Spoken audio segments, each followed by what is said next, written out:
हम भगवत गीता की हम भगवत गीता की क्लास स्टार्ट कर रहे हैं। पिछली बार हमने पढ़ा था कि भगवत गीता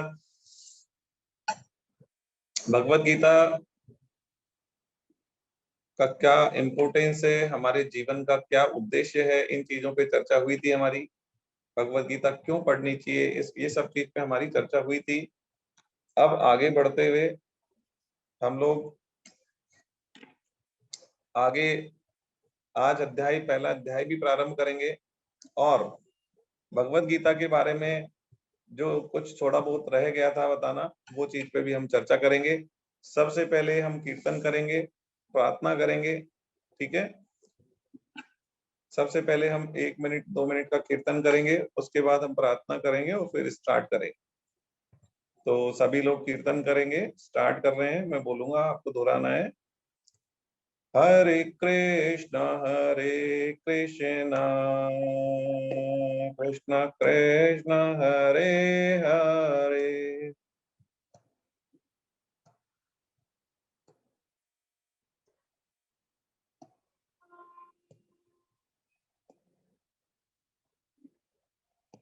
हरे राम राम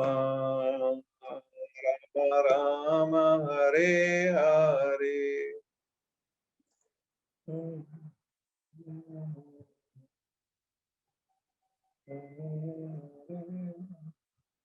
हरे कृष्ण कृष्ण कृष्ण हरे हरे।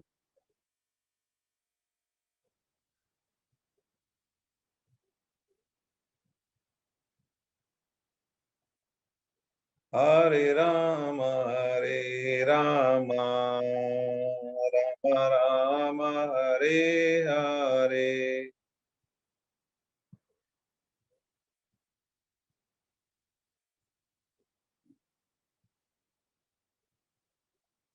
प्रार्थना करते हैं। नहीं है मेरा यह संसार, न है ये मेरे लिए।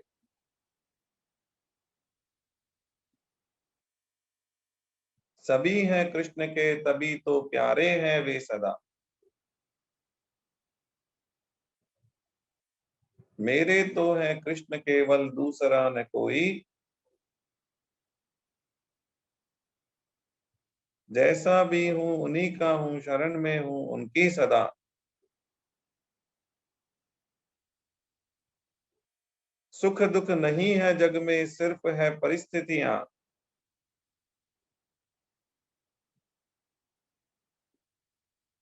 है सभी प्रसाद प्रभु की, लौ लगे कृष्ण से सदा।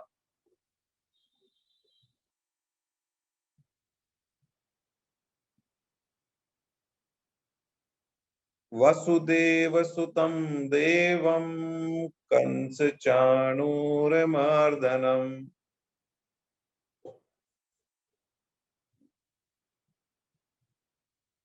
देवकी परमानंदम, कृष्णं वंदे जगद्गुरु।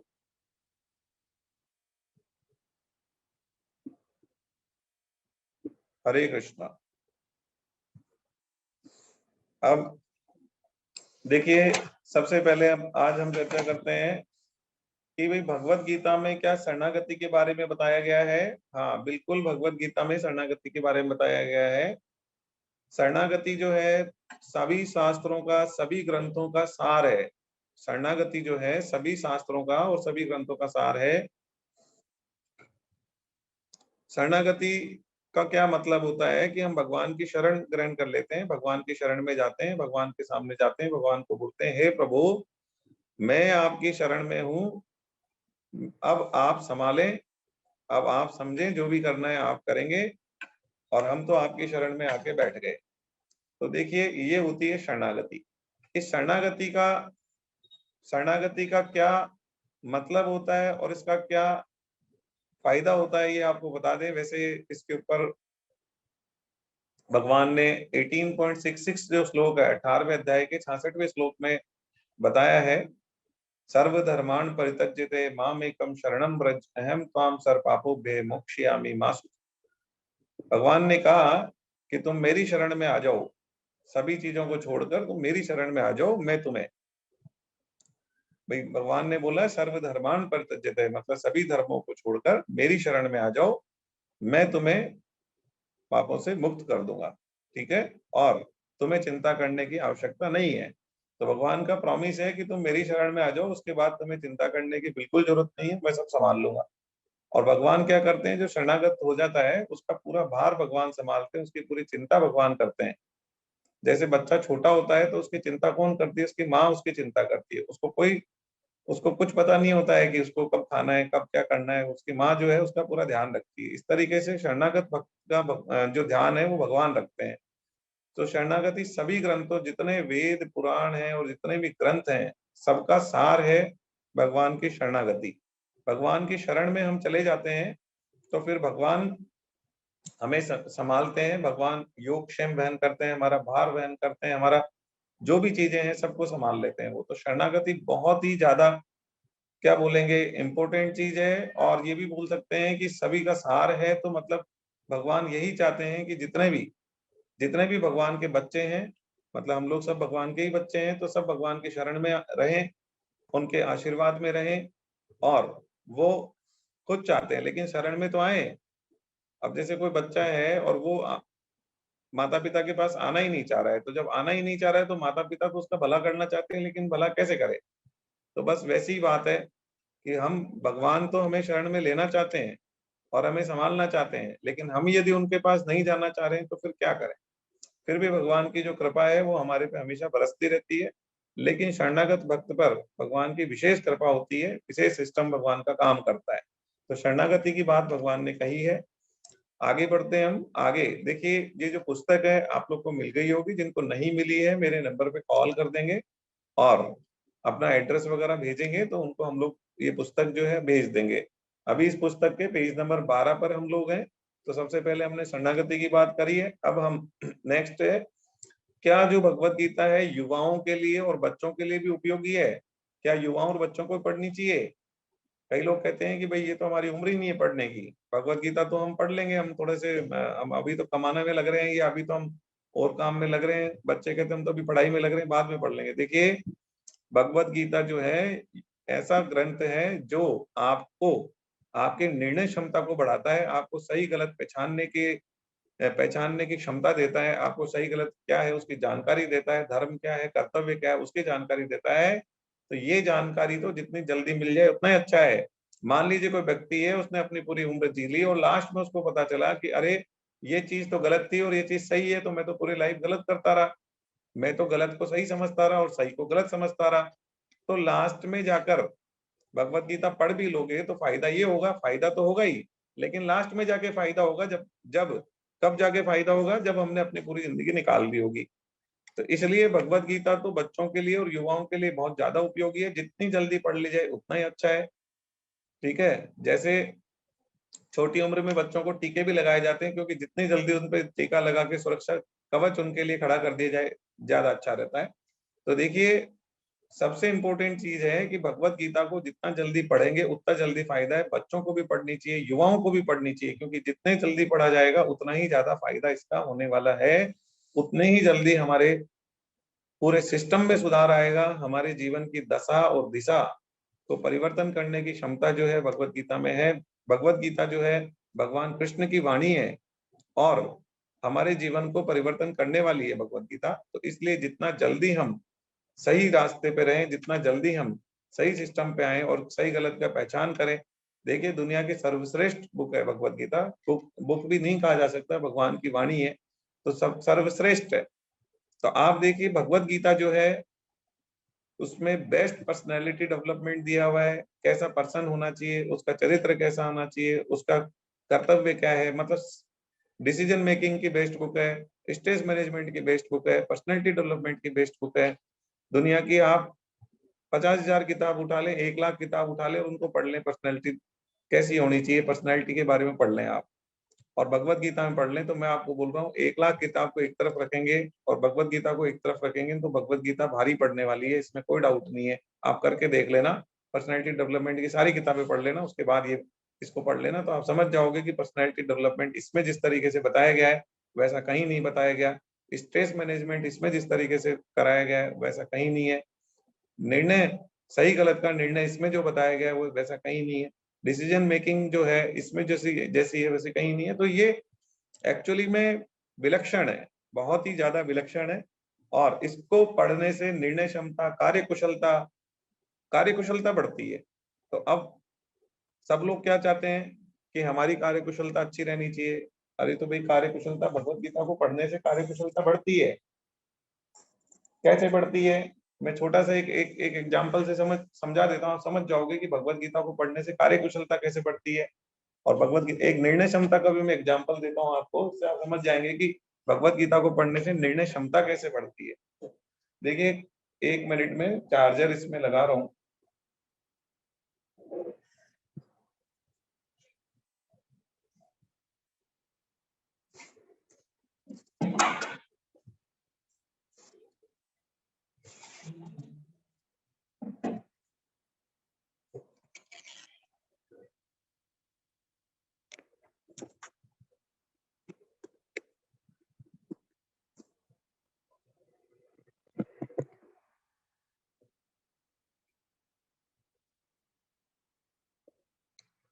तो भगवत गीता को पढ़ने से कार्यकुशलता कैसे बढ़ती है, निर्णय क्षमता कैसे बढ़ती है? देखिए, कार्यकुशलता जैसे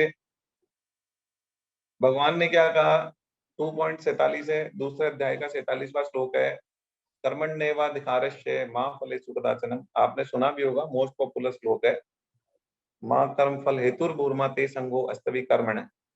तो भगवान क्या कह रहे हैं कि कर्म करो, ठीक है, और फल की इच्छा मत करो, फल की चिंता मत करो। अब देखिए, क्यों कह रहे हैं भगवान ऐसा? इसलिए कह रहे हैं, जैसे एक विद्यार्थी है मान लीजिए, और वो क्या करता है, अपनी पढ़ाई कर रहा है, लेकिन साथ साथ में रिजल्ट की चिंता बहुत ज्यादा करता है। मेरा क्या होगा, मैं पास होऊंगा क्या, मैं फेल होऊंगा क्या?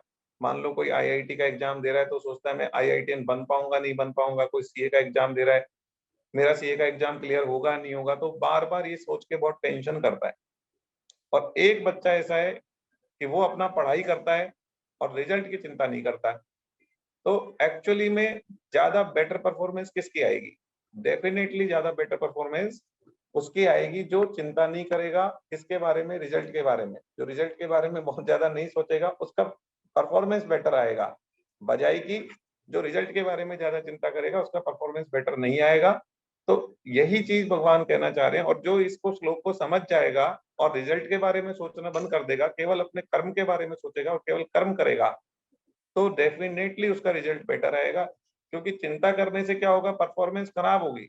कोई चिंता करके पढ़ेगा तो उसकी परफॉर्मेंस खराब होगी, एक बिना चिंता करे पढ़ेगा तो उसकी परफॉर्मेंस अच्छी होगी। तो हमें क्या करना है भाई, बिना चिंता करें हम पढ़ाई करें जाए करें जाए करें जाए, रिजल्ट आना है तो अपने आप आएगा ही, उसमें कोई बात ही नहीं।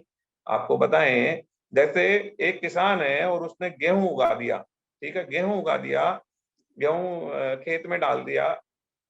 अब आप बताइए, गेहूं उसने यदि खेत में डाला है तो गेहूं तो उगेगा ही ना।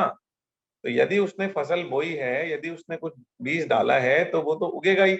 तो अब यदि वो चिंता करेगा बीज डालने के बाद में कि पता नहीं उगेगा कि नहीं उगेगा, पता नहीं क्या होने वाला है, अरे भाई, आपने गेहूं डाला है तो बीज तो उगना ही है। बीज डाला है तो बीज डाला है तो फसल तो उगनी है ना, इसमें कोई बात ही नहीं है। तो आप कर्म करोगे तो कर्म क्या है, बीज है। तो हम कर्म करेंगे तो उसका फल तो हमको मिलना ही मिलना है, ठीक है। तो इसलिए फल की चिंता नहीं करो, फल की इच्छा मत करो। अपने आप ही क्या होगा, जो फल आपका होगा अपने आप तक पहुंचेगा। तो चिंता करने से कुछ फर्क नहीं पड़ने वाला फल, बल्कि फल तो आपको जो मिलना है वही मिलेगा। चिंता करने से तो आपकी परफॉर्मेंस बिगड़ेगी और कुछ भी नहीं होगा।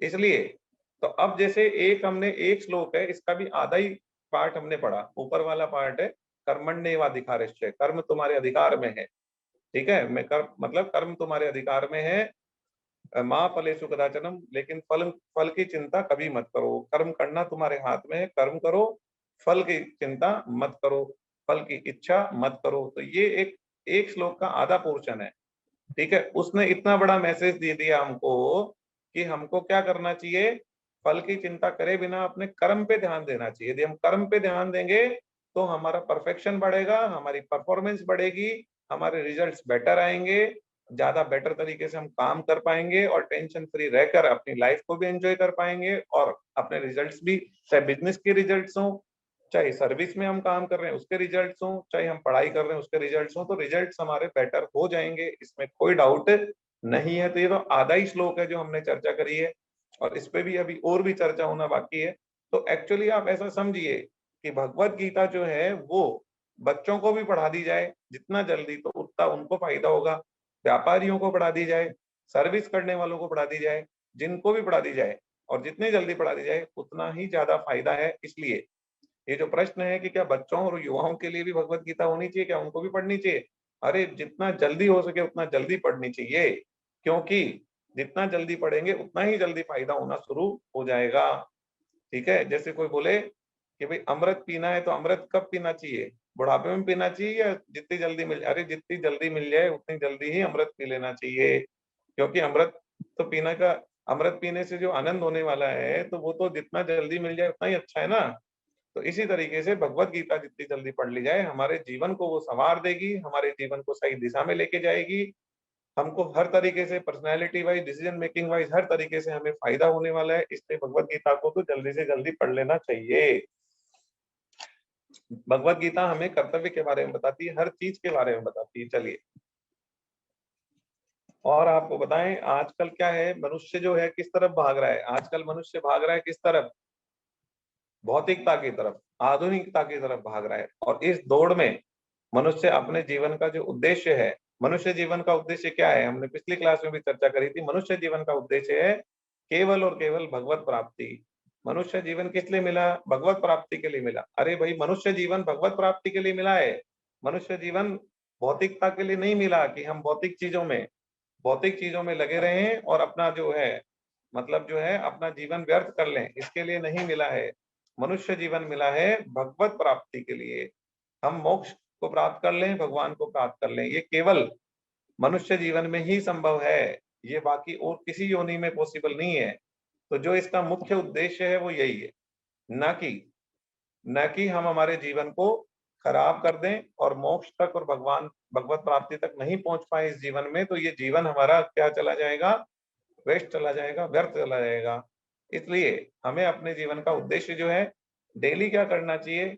अपना उद्देश्य लिखना चाहिए। आप एक कॉपी ले लें, उसमें 10 बार लिखें, मेरे जीवन का उद्देश्य भगवत प्राप्ति है, मोक्ष की प्राप्ति है। मेरे जीवन का उद्देश्य भगवत प्राप्ति है, मोक्ष की प्राप्ति है। मेरे जीवन का उद्देश्य भगवत प्राप्ति है, मोक्ष की प्राप्ति। ऐसा करके आप लिखे जाए कॉपी में। डेली का नियम बनाएं कि आप 10 बार लिखेंगे, 15 बार लिखेंगे, 20 बार लिखेंगे। क्या होगा इससे? इससे आपको अपने जीवन का उद्देश्य स्पष्ट हो जाएगा कि हाँ, यही वास्तविकता है कि हमें भगवान भगवत प्राप्ति करनी है, मोक्ष की प्राप्ति करनी है, बाकी इस जीवन का कोई उद्देश्य नहीं है। देखिए, आहार, निद्रा, भय, मैथुन, ये 4 कार्य हैं, वही पशु करते हैं और वही मनुष्य करते हैं। तो जो मनुष्य अपने जीवन के उद्देश्य को समझकर उसमें नहीं लग पाते हैं, उनमें और पशु में कोई फर्क नहीं हुआ, क्योंकि पशु भी तो यही कार्य करते हैं। सुबह उठते हैं, अपने खाना इकट्ठा करने के लिए निकलते हैं, और क्या करते हैं? दिन भर अपना इकट्ठा करते हैं, शाम को घर आ जाते हैं, बच्चों के लिए लेके आ जाते हैं खाना, और फिर बच्चों को खाना खिला देते हैं और फिर सो जाते हैं। और मतलब जो भी एक सिस्टम बना हुआ है ना, सुबह उठना और शाम तक यही 4 कार्य है। आहार, निद्रा, भय, मैथुन, इसी 4 कार्य में ही पूरा दिन और पूरा रात सब सिस्टम पूरा निकल जाता है। तो ये 4 कार्य करने के लिए मनुष्य जीवन नहीं है, ये तो पशु भी करते हैं। इसके लिए मनुष्य जीवन नहीं है। मनुष्य जीवन में जो भगवान ने हमें विवेक दिया है, जो भगवान ने हमें कार्य करने की स्वतंत्रता दी है कि हम नए कर्म कर सकते हैं, ये केवल मनुष्य को उपलब्ध है। बाकी सब योनियां भोग योनियां है, बाकी सब योनियां भोग योनि है। केवल मनुष्य योनि कर्म योनि है। इसके अलावा तो सभी योनियां भोग योनियां है। भोग योनियों का मतलब क्या होता है कि आप कर्म करोगे ना, उसका कोई आपका आगे आगे उसका आपको कुछ वो नहीं मिलने वाला है, कर्म का वो नहीं मिलने वाला। जैसे कर्म करा आपने तो उसका पाप और पुण्य नहीं लगेगा आपको। ठीक है, उसके बदले में आपको कोई पाप नहीं बन रहा, कोई पुण्य नहीं बन रहा, कोई सिस्टम नहीं चल रहा है वहां पे। जैसे फॉर एग्जाम्पल, शेर जो है वो हिरण को मार के खा जाता है, तो उससे कोई उसको पाप नहीं लगता। ठीक है, या हिरण को छोड़ देता है तो कोई पुण्य नहीं लगता। ठीक है, तो एक्चुअली क्या है, क्यों नहीं भाई, हिरण को मार के खाना तो उसका खाना ही वही है। तो ये जो पशु योनि है, इनमें ये केवल भोग योनि है कि आप अपना जीवन जी लो बस। उठो, आहार, निद्रा और सब में इनमें लगे रहो और अपना जीवन खत्म कर लो। यही पशु पशु योनि में होता है। और कोई व्यक्ति मनुष्य योनि में होकर भी यही कार्य कर रहा है तो फिर उसका मनुष्य होने का कोई मतलब नहीं है, वो एक तरीके से पशु समान जीवन जी रहा है। ठीक है। तो इसलिए हमें क्या करना है, भगवत गीता को पढ़ना है। भगवत गीता हमारे जीवन का उद्देश्य भी बताती है और वास्तव में हमारा धर्म क्या है, हमारा कर्तव्य क्या है, उन सब के बारे में भी बहुत डिटेल से चर्चा करती है। और इसको पढ़ के ही हम हमारा जीवन सफल कर पाते हैं, नहीं तो हमारा जीवन व्यर्थ चला जाएगा। तो अब हमें क्या करना है, भगवत गीता पढ़नी है ताकि हमारा जीवन व्यर्थ नहीं जाए, ठीक है, और हमारा जीवन सफल बन पाए। अब हम बढ़ते हैं, देखिए गीता का महात्म्य है, पेज नंबर 13 पे। गीता का महात्म्य का मतलब कि गीता का महत्व क्या है। गीता मतलब देखिए, गीता जो है श्रेष्ठ है, सभी ग्रंथों में सर्वश्रेष्ठ ग्रंथ माना गया है भगवत गीता को। भगवत गीता मनुष्य जीवन को सफल करने के जितने मार्ग होते हैं, जितने मार्ग होते हैं, सब भगवत गीता में कहे गए हैं। मनुष्य जीवन को सफल करने के जितने मार्ग हैं, ठीक है, इसमें जैसे कर्म योग है, ज्ञान योग है, भक्ति योग है, जितने तरीके के योग हैं, जितना सिस्टम है, सारा इसमें बताया गया है। तीनों योगों की चर्चा बहुत डिटेल से इसमें की गई है। और ये तो भगवान की वाणी है, भगवान खुद आके बोल के गए हैं, तो इससे ऊपर तो कुछ भी हो नहीं सकता। जो भगवान कृष्ण ने कह दिया, अपने मुंह से बोला है, तो ये तो क्या है, मतलब क्या बोलेंगे कि अकाट्य है, मतलब इसके ऊपर कुछ भी नहीं है। आगे चलते हैं। भगवत गीता जो है, एक चीज और है, भगवत गीता जो है सरल है, भगवत गीता आसान है। कैसे? देखिए, जो वेद है बहुत, एक तो आसान है और एक छोटा है।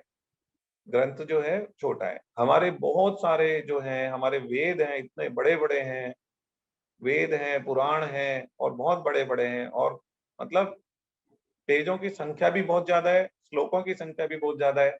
महाभारत है तो उसमें 1 लाख श्लोक है, और मतलब इतने श्लोक हैं, इतना बड़ा लंबा चौड़ा हमारा जो वेद पुराण का साहित्य है, वाग्मय बोलते हैं उसको, तो इतना बड़ा लंबा चौड़ा है जिसका कि कोई कोई पढ़ने लगे तो, एक पहली बात तो उसका इसकी साइज इतनी है कि कोई पूरा पढ़ ही नहीं पाएगा अपने जीवन में।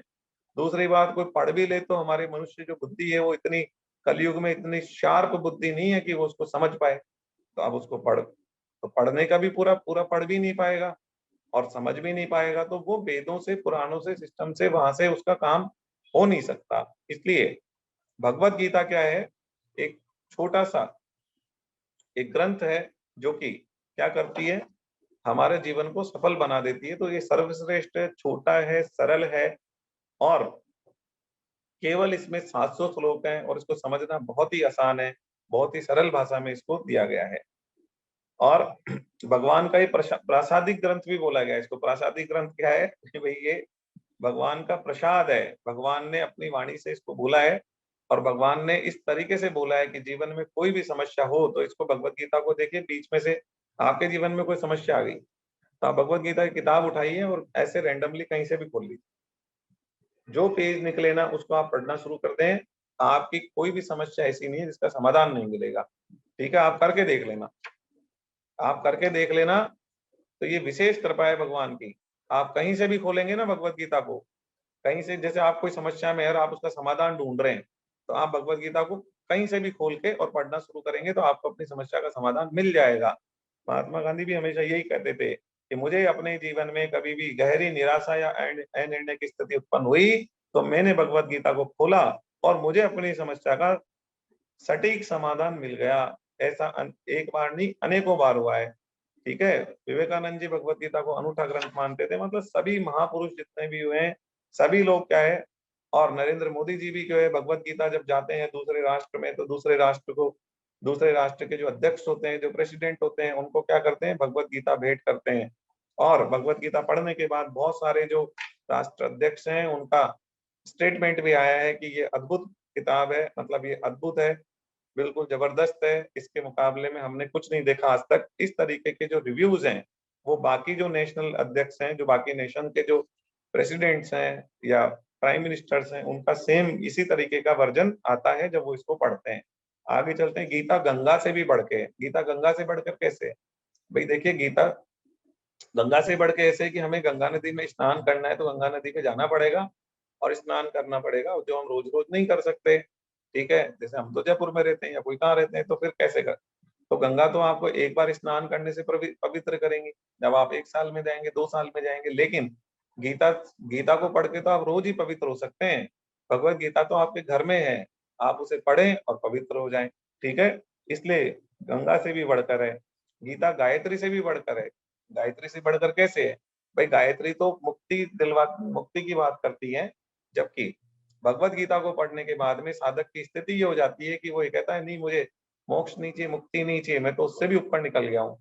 और ये अभी आप भी जब आगे पढ़ेंगे तो आपको समझ में आ जाएगा कि मोक्ष और मुक्ति से ऊपर क्या होता है। तो भगवत गीता का साधक तो दूसरों के लिए निस्वार्थ भाव से सेवा में लग जाता है और उसे मोक्ष और मुक्ति की चिंता भी नहीं रहती है। इसलिए भगवत गीता जो है गायत्री से बढ़कर है। भगवत गीता को भगवान से बढ़कर भी बताया है, भगवान से बढ़कर है। कैसे भगवान से बढ़कर? ऐसे है कि हमें कोई समस्या है, कोई बात है, तो हम भगवान से वार्तालाप नहीं कर सकते हैं। भगवान रोजाना आकर हमारा मार्गदर्शन नहीं कर सकते, लेकिन भगवत गीता से तो हम रोज मार्गदर्शन ले सकते हैं। जब हमें जरूरत लगे तब हम वार्तालाप कर सकते हैं। तो भगवत गीता तो बिल्कुल सजीव है, आप उसको ओपन करके और अपनी समस्या का समाधान ले सकते हैं, उससे जब चाहे तब मार्गदर्शन ले सकते हैं।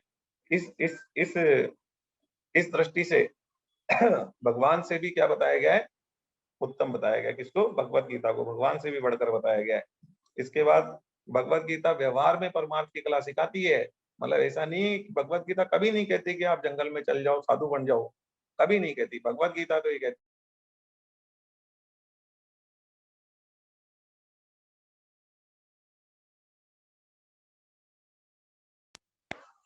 भगवत गीता तो ये कहती है आप वो जिस स्थिति में हो उसी स्थिति में अपना कल्याण कर सकते हो, भगवत प्राप्ति कर सकते हो। आपको कोई जंगल में जाने की जरूरत नहीं है, बल्कि भगवत गीता तो जंगल में जाने से मना करती है। अर्जुन ने कहा कि मैं साहब ये युद्ध करूंगा तो लाखों लोग मर जाएंगे, कोई फायदा नहीं है, मैं जंगल में चला जाता हूँ और वहां जाके संन्यास ले लेता हूँ, वहां बैठ जाता हूँ। और मैं इतने लोगों को मारूंगा तो मुझे नरक मिलेगा, और जंगल में चल जाऊंगा तो मुझे स्वर्ग मिलेगा। तो कृष्ण भगवान ने कहा नहीं, तुम यदि जंगल में चल जाओगे तो नरक मिलेगा तुम्हें।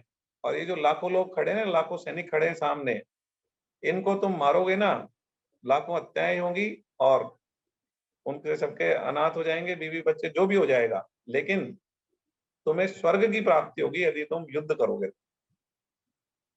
तो अब हमको सुन के ऐसा लगता है कि अरे इतने सारे लोगों की हत्याएं करना, इतने लोगों के बीवी बच्चे अनाथ होना, और उससे तो स्वर्ग मिल रहा है, और जंगल में जाके संन्यास लेने से भगवान कह रहे हैं कि तुम्हें स्वर्ग की प्राप्ति नहीं होगी, तुम नरक में जाओगे। तो ये तो बहुत ही जबरदस्त चीज है। हाँ, भगवत गीता बिल्कुल यही बात करती है। भगवत गीता जो है बिल्कुल विलक्षण है, और भगवत गीता सही गलत की पहचान बताती है हमें। भगवत गीता तो कभी नहीं कहती, बल्कि मना कर देती है भगवत गीता को कि नहीं, सन्यास में ऐसे नहीं जा सकते आप। हाँ, आपको सन्यास में जाना है तो सिस्टम है उसका कि मतलब चार स्टेजेस अपने लाइफ की बताई गई है। तो उन चार स्टेजेस को आप फॉलो करें, चार स्टेज को फॉलो करें और उसके बाद जाएं। भाई ब्रह्मचर्य आश्रम होता है, गृहस्थ आश्रम होता है, वानप्रस्थ आश्रम होता है, और संन्यास आश्रम होता है। तो आप उस सिस्टम से चलें, ठीक है, तो तभी आप जा सकते हैं, ऐसे नहीं जा सकते। ऐसे जाने के लिए तो भगवत गीता मना करती है। जैसे भगवान कृष्ण ने अर्जुन को मना करा ना कि जरूरत नहीं है सन्यास की, बिल्कुल नहीं है, आप सन्यास में जाएंगे तो नुकसान होगा, बल्कि आपको नरक में जाना पड़ेगा, आप युद्ध छोड़ के भागेंगे तो गलत माना जाएगा। तो इस तरीके से हमें सही गलत की पहचान भगवत गीता कराती है और व्यवहार में परमार्थ की कला सिखाती है हमें। चलिए, भगवत गीता के बारे में शंकराचार्य जी ने भी 9 श्लोक बोले हैं कि भगवत गीता क्या है। ठीक है, तो 9 श्लोक यहाँ पे दे रखे हैं। ठीक है, तो ये भगवत गीता के श्लोक नहीं, शंकराचार्य जी ने बोले, इसलिए हम यहाँ पर उनको नहीं ले रहे हैं। आप इनको पढ़ना चाहें तो आराम से पढ़िएगा। भगवत गीता का ऐतिहासिक परिचय हम देख लेते हैं। यहाँ पर भगवत गीता का ऐतिहासिक परिचय, भगवत गीता महाभारत का ही क्या है, एक उपनिषद है। ठीक है, भगवत गीता एक उपनिषद है। महाभारत में जो भीष्म पर्व है उसमें अध्याय संख्या 25 से लेकर अध्याय संख्या 42 तक, अध्याय संख्या 25 से लेकर अध्याय संख्या 42 तक ये भीष्म पर्व में ये भगवत गीता दी गई है। और वेद व्यास जी वेद व्यास जी ने क्या है, धृतराष्ट्र ने मना कर दिया था, तब वेद व्यास जी ने दिव्य दृष्टि दी थी किनको, संजय को। और संजय ने क्या है, संजय महाभारत के युद्ध में थे। 10 दिन का जब युद्ध हो गया था और भीष्म पितामह बाणों की सैया पर लेट गए थे, तब संजय क्या युद्ध भूमि से कहाँ चले गए थे, धृतराष्ट्र के पास चले गए और उन्होंने धृतराष्ट्र को सारा वृत्तांत सुनाया। तो उसमें भगवत गीता उन्होंने सुनाई थी। भगवत गीता 45 मिनट में भगवान कृष्ण ने बोली थी। मतलब जो ये संवाद था ये 45 मिनट का, 45 मिनट का संवाद है ये। इसमें 700 श्लोक बोले गए हैं। 5250 साल पहले, 5250 साल पहले, लगभग इतने साल पहले भगवान कृष्ण ने ये भगवत गीता कही थी। और वेद व्यास जी है, उन्होंने इसको लिखा है। वेद व्यास जी जो है वो भगवान विष्णु का ही अवतार है, भगवान का ही अवतार है वेद व्यास जी। भगवान के अवतारों की सूची देखेंगे ना तो उसमें वेद व्यास जी तो भगवान का साहित्यिक अवतार है। मतलब जितना साहित्य लिखा गया, जितना वेद पुराण सब लिखे गए तो ये इन्होंने लिखे हैं। ठीक है, महाभारत भी इन्होंने लिखी है, गीता भी इन्होंने लिखी, सब इन्होंने लिखा है।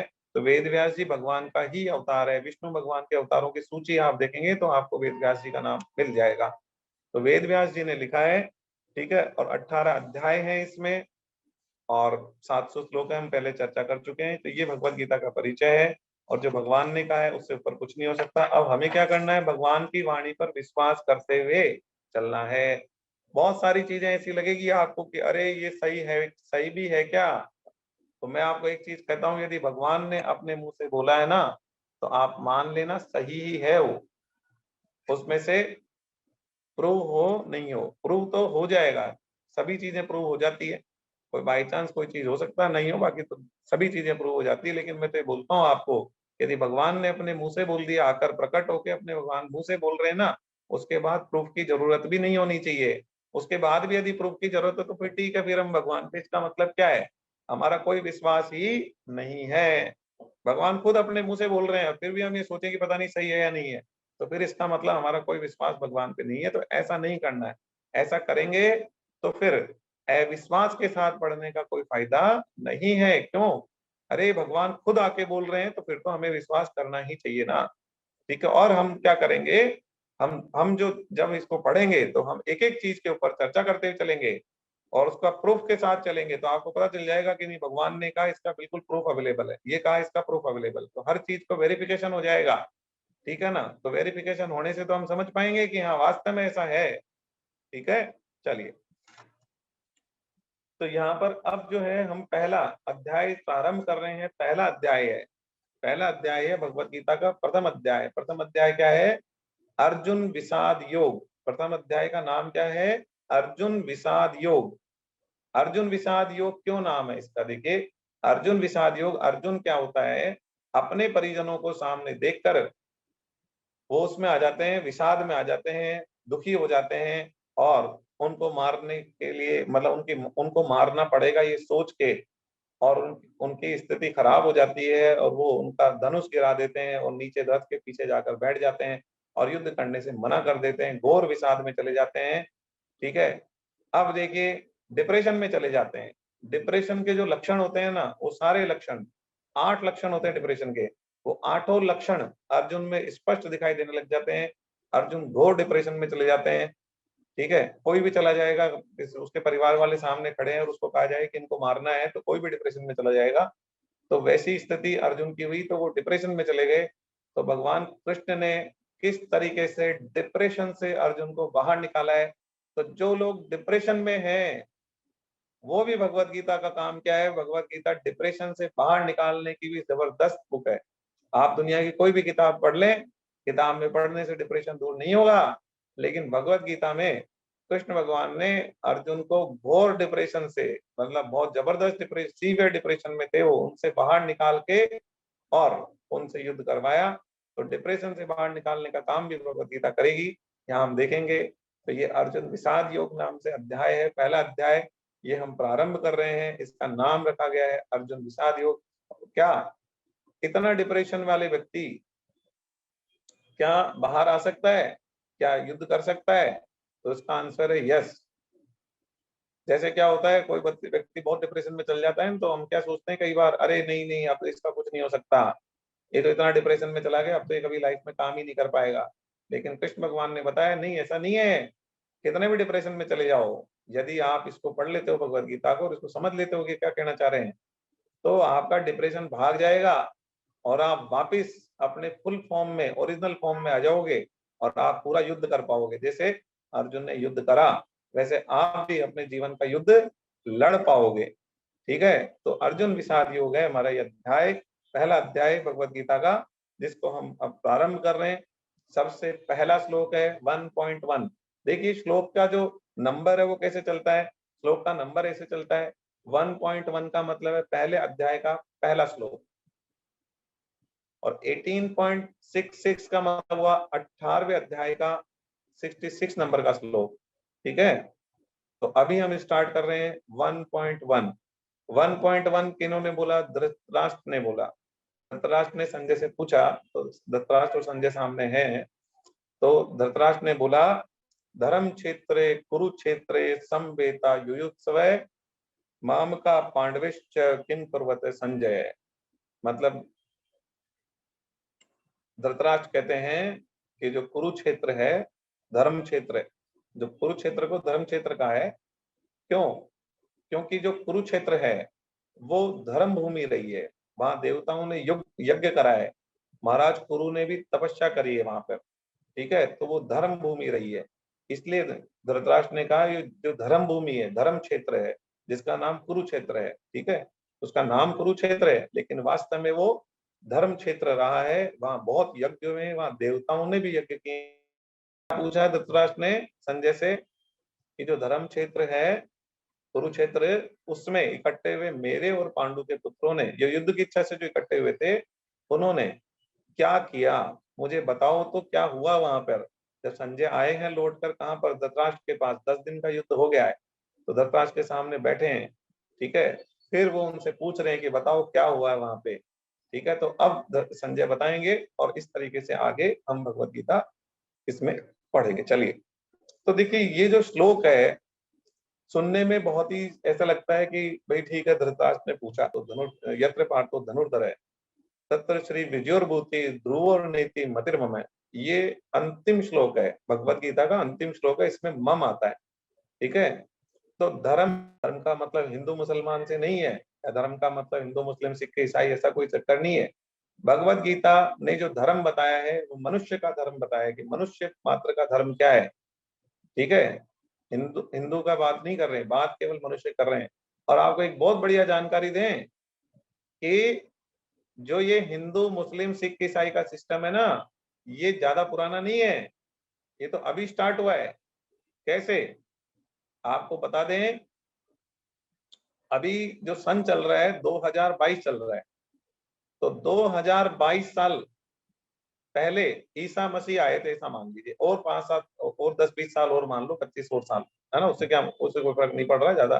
कुल मिलाकर लगभग 2000 साल पहले ईसा मसीह आए थे, उन्होंने ये चालू किया।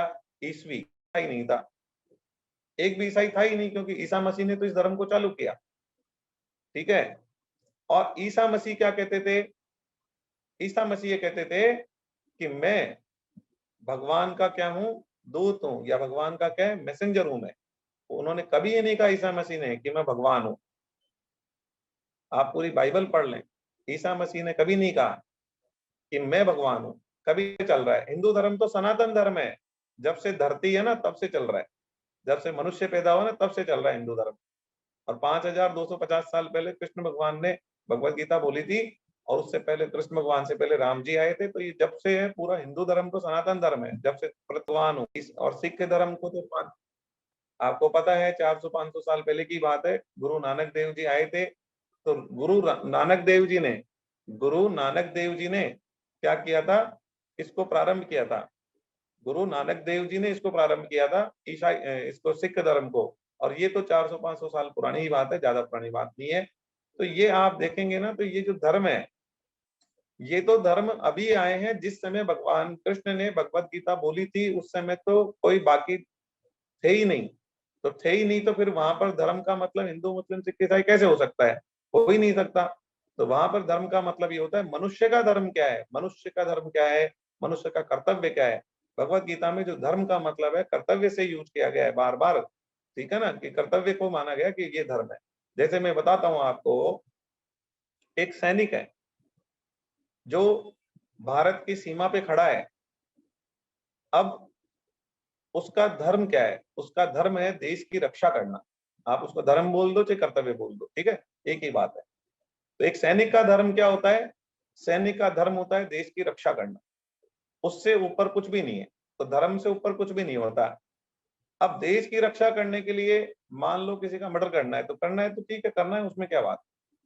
अब सैनिक क्या है, एक आतंकवादी आ रहा है, आतंकवादी क्या है, पाकिस्तान से आ रहा है और उसके हाथ में गोला बारूद भी है और वो यहाँ पर आतंक मचाना चाहता है, सैकड़ों लोगों को मारना चाहता है और वो हमारे देश की सीमा में घुस रहा है।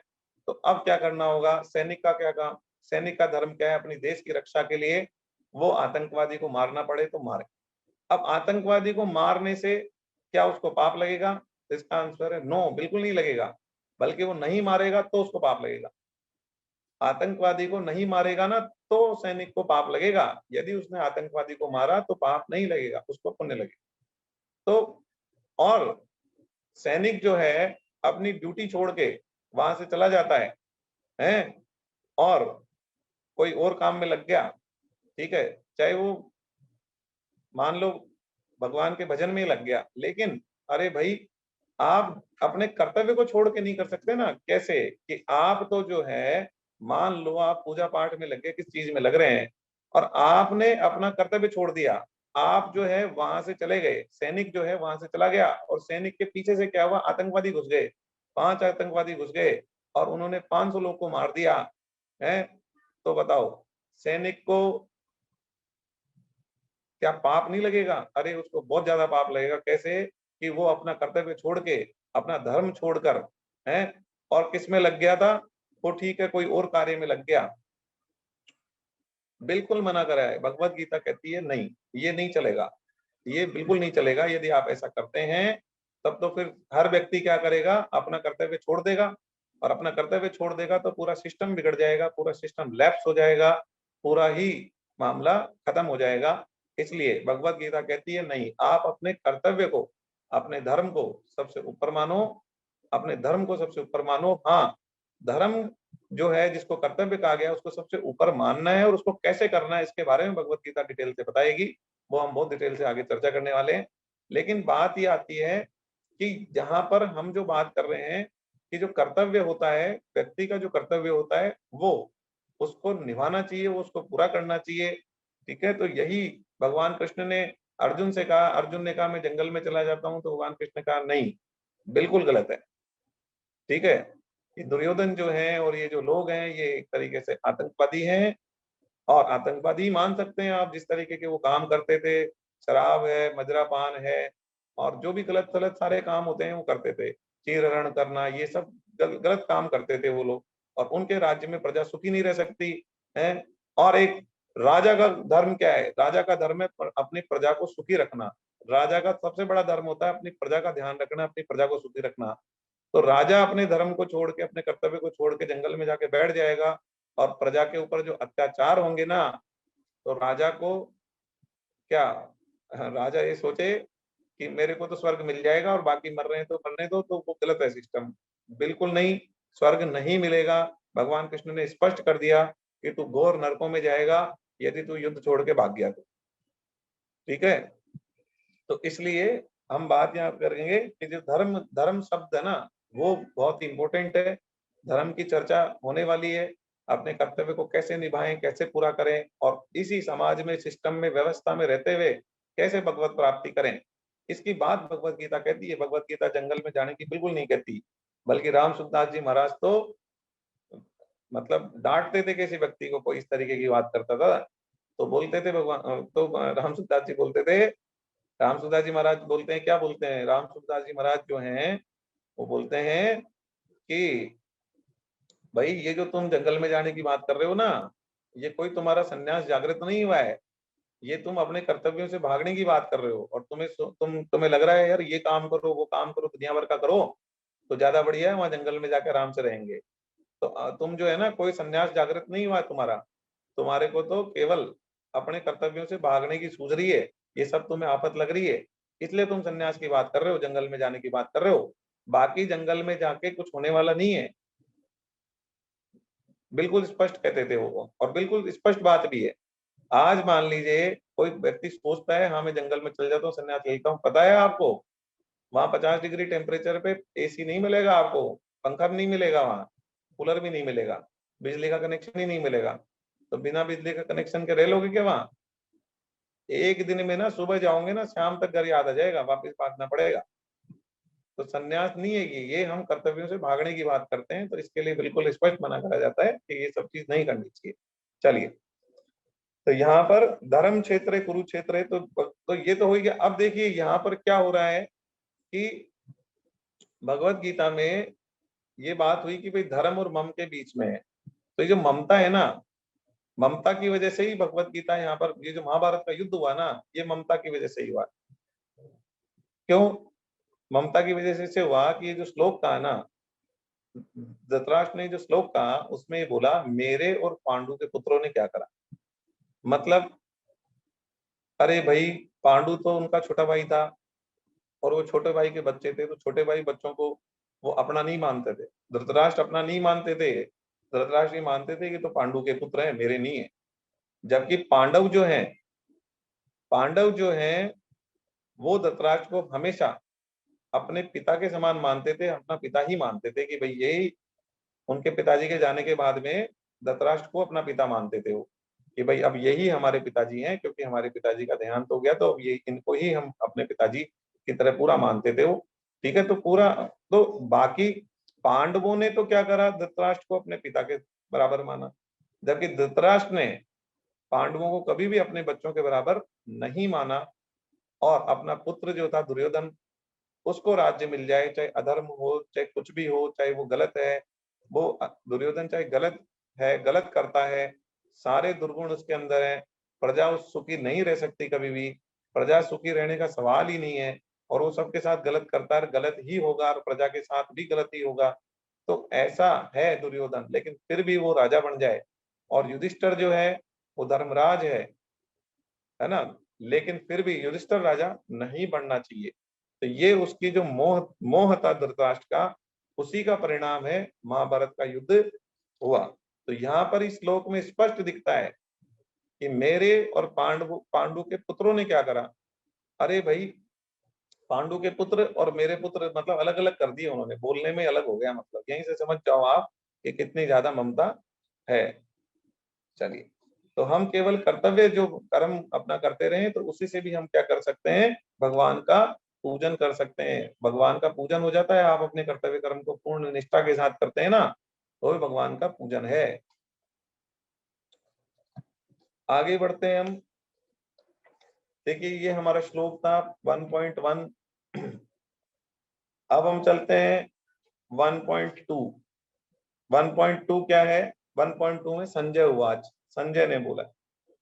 संजय ने क्या बोला? संजय ने बोला, उस समय वज्रव्यूह के से खड़ी हुई पांडव सेना को देखकर और द्रोणाचार्य के पास जाकर राजा दुर्योधन यह वचन बोला।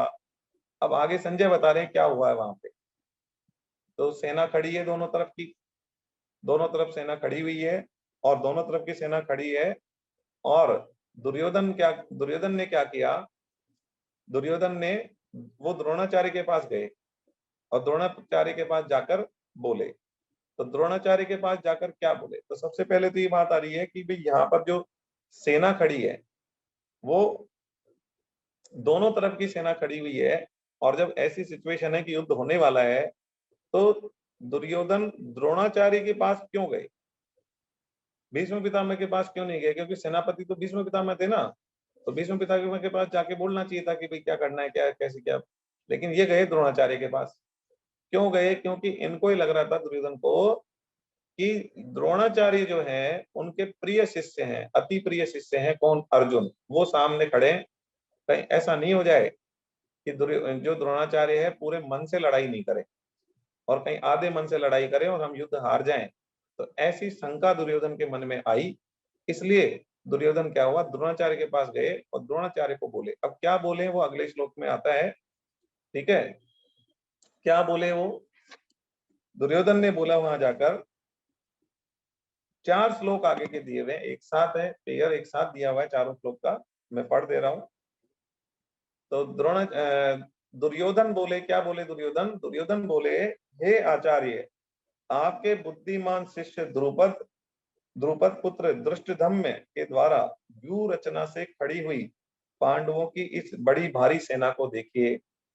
देखिए पांडवों का सेनापति कौन था? धृष्टद्युम्न। धृष्टद्युम्न कौन था? द्रुपद का पुत्र था, द्रौपदी का भाई था। द्रौपदी का भाई जो था वो इनकी सेना का सेनापति था। ठीक है, द्रौपदी का जो भाई था, देखिए ये क्या है, पूरा वो बनाया जा रहा है, ग्राउंड बनाया जा रहा है, भूमिका बनाई जा रही है। भगवान कृष्ण जब बोलना शुरू करेंगे ना, तो भगवत गीता का उपदेश बहुत जबरदस्त तरीके से प्रारंभ होगा। अभी तो क्या बना रहे हैं? भूमिका बना रहे हैं।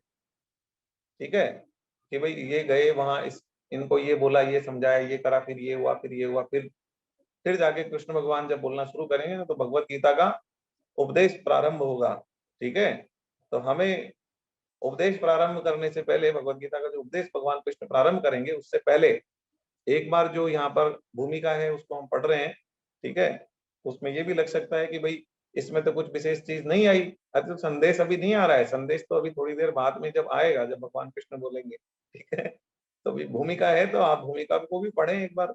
जब हम कोई पुस्तक प्रारंभ करते हैं तो उसकी भूमिका होती है, तो भूमिका का भी अपना महत्व होता है पढ़ने का, उसका एक सिस्टम होता है, तो हम पढ़ेंगे तो कई सारी चीजें हमको समझ में आएगी। जैसे हमने पहला श्लोक पढ़ा तो हमें कई सारी चीजें समझ में आई। ठीक है, तो ये हम भूमिका पढ़ रहे हैं अभी, उपदेश अभी नहीं प्रारंभ हुआ है। चलिए, तो भूमिका में भी कुछ लोग ऐसे भी आएंगे जो आपको लगेगा अच्छा, फिर तो इसका तो कोई वही नहीं है, मतलब ये तो केवल बता रहे हैं कि यहाँ वहां कौन कौन खड़ा था, किसने शंख बजाया, किसने क्या करा, तो हाँ, तो बिल्कुल ये भूमिका ही है, तो आप इसको ऐसे ही समझें कि केवल भूमिका बनाई जा रही है। चलिए, तो क्या बोले दुर्योधन? दुर्योधन बोले, हे आचार्य, आपके बुद्धिमान शिष्य द्रुपद पुत्र धृष्टद्युम्न के द्वारा व्यू रचना से खड़ी हुई पांडवों की इस बड़ी भारी सेना को देखिए। तो दुर्योधन बोले द्रोणाचार्य को कि ये बड़ी भारी सेना है, और इसके सेनापति कौन है? धृष्टद्युम्न है। धृष्टद्युम्न कौन है? द्रुपद के पुत्र हैं। अब वो याद दिला रहे हैं क्या? पुरानी दुश्मनी, किसकी दुश्मनी थी? द्रुपद की और द्रोणाचार्य की भयंकर दुश्मनी थी। ठीक है, और ये द्रुपद के पुत्र हैं धृष्टद्युम्न, तो उनको याद दिला रहे हैं कि भाई ये तुम्हारे दुश्मन है ना, उसका बेटा है, ताकि ये क्या कर सके, ढंग से लड़ाई कर लें। ठीक है ना, तो इस वजह से तो वहां पर जाके बोले हैं, वहां पांडवों की सेना में बड़े बड़े सूरवीर हैं, पांडवों की सेना में बड़े बड़े सूरवीर हैं, जिनके बहुत बड़े बड़े धनुष हैं, तथा जो युद्ध में भीम और अर्जुन के समान हैं। तो ये उनकी वो बड़ाई कर रहे हैं कि भाई देखो सामने वाली सेना है ना, कितनी जबरदस्त है, बड़े बड़े सूरवीर हैं, उनके बड़े बड़े धनुष हैं, और जो युद्ध के समान, युद्ध में किसके, भीम और अर्जुन के समान है, ऐसे योद्धा इनकी तरफ से आए हैं। और उनके नाम भी बता रहे हैं, देखिए उनमें कौन कौन है। युयुधान, युयुधान जो है सात्यकी, राजा विराट, महारथी द्रुपद। ठीक है, महारथी द्रुपद भी आए हैं, द्रौपदी के जो पिताजी थे द्रुपद भी थे उस युद्ध में, द्रुपद है, द्रुपद भी हैं। दृष्टकेतु और चेकितान, चेकितान पराक्रमी काशीराज भी हैं। पुरुजित और कुंती भोज, ये दोनों भाई हैं, पुरुजित और कुंती भोज, ये दोनों भाई हैं। और तथा मनुष्यों में श्रेष्ठ सैव्य भी उनकी तरफ से आए हैं, और पराक्रमी युधामन्यु और पराक्रमी उत्तमोजा भी है, और सुभद्रा पुत्र अभिमन्यु और द्रौपदी के पांचों पुत्र भी हैं, और ये सब के सब महारथी हैं, तो ये उनकी तरफ से आए हुए हैं। तो यहाँ पर ये इन्होंने बताया कि भाई इतने लोग आए हैं उधर से लड़ने के लिए। देखिए महाभारत के युद्ध का हम थोड़ा सा वर्णन यहाँ पर आ रहा है, वो बता देते हैं कि महाभारत के युद्ध में कैसे, मतलब कितने लोग इकट्ठे हुए थे, कहाँ कहाँ से हुए थे। देखिए महाभारत का युद्ध हुआ, 18 अक्षौणी सेना थी उसमें, 18 अक्षौणी सेना भाग ले रही थी, 18 अक्षौणी सेना थी। और एक अक्षौणी सेना में कितने रथ होते हैं? 21,870 रथ होते हैं। ठीक है, और 21,870 हाथी होते हैं। 21,870 तो रथ होते हैं, 21,870 हाथी होते हैं एक अक्षौणी सेना में, और 65,610 घोड़े होते हैं, 65,610 घोड़े होते हैं, और 1,09,350, 1,09,350 पैदल सैनिक होते हैं। तो ये एक अक्षौणी सेना होती है जिसकी संख्या 2,18,700 होती है। तो एक अक्षौणी सेना में 2,18,700 लोग होते हैं। ठीक है, तो 2,18,750 जो 700 होते हैं, उसका डिटेल क्या है कि रथ होते हैं, रथ होते हैं, हाथी होते हैं, 21,870 तो हाथी होते हैं, 21,870 रथ होते हैं, 65,610 घोड़े होते हैं, और 1,09,350 पैदल सैनिक होते हैं। इससे एक अक्षौणी सेना बनती है। तो ऐसी 18 सेनाएं वहां पे थी, और उसमें से 11 सेना तो दुर्योधन के पास थी और 7 सेना, 7 किसके पास थी? पांडवों के पास थी। तो कौरवों की सेना जो है पांडवों की सेना से 1.5 गुना से भी ज्यादा थी, क्योंकि 7 का 1.5 गुना करते हैं तो 10.5 होता है। तो इनके पास 11 अक्षौणी सेना थी। और आपको बता दें, कौरवों के पास में, कौरवों की तरफ से कौन लड़ रहे थे?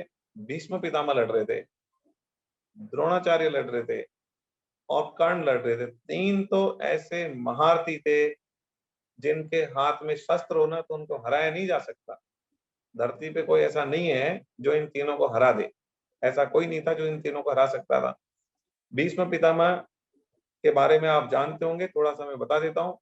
भीष्म पितामह परशुराम जी के शिष्य हैं, और परशुराम जी और भीष्म पितामह का युद्ध हुआ तो वो अनिर्णित रहा, मतलब कोई जीत नहीं पाया। मतलब परशुराम जी भी किनको नहीं हरा पाए? भीष्म पितामह को नहीं हरा पाए।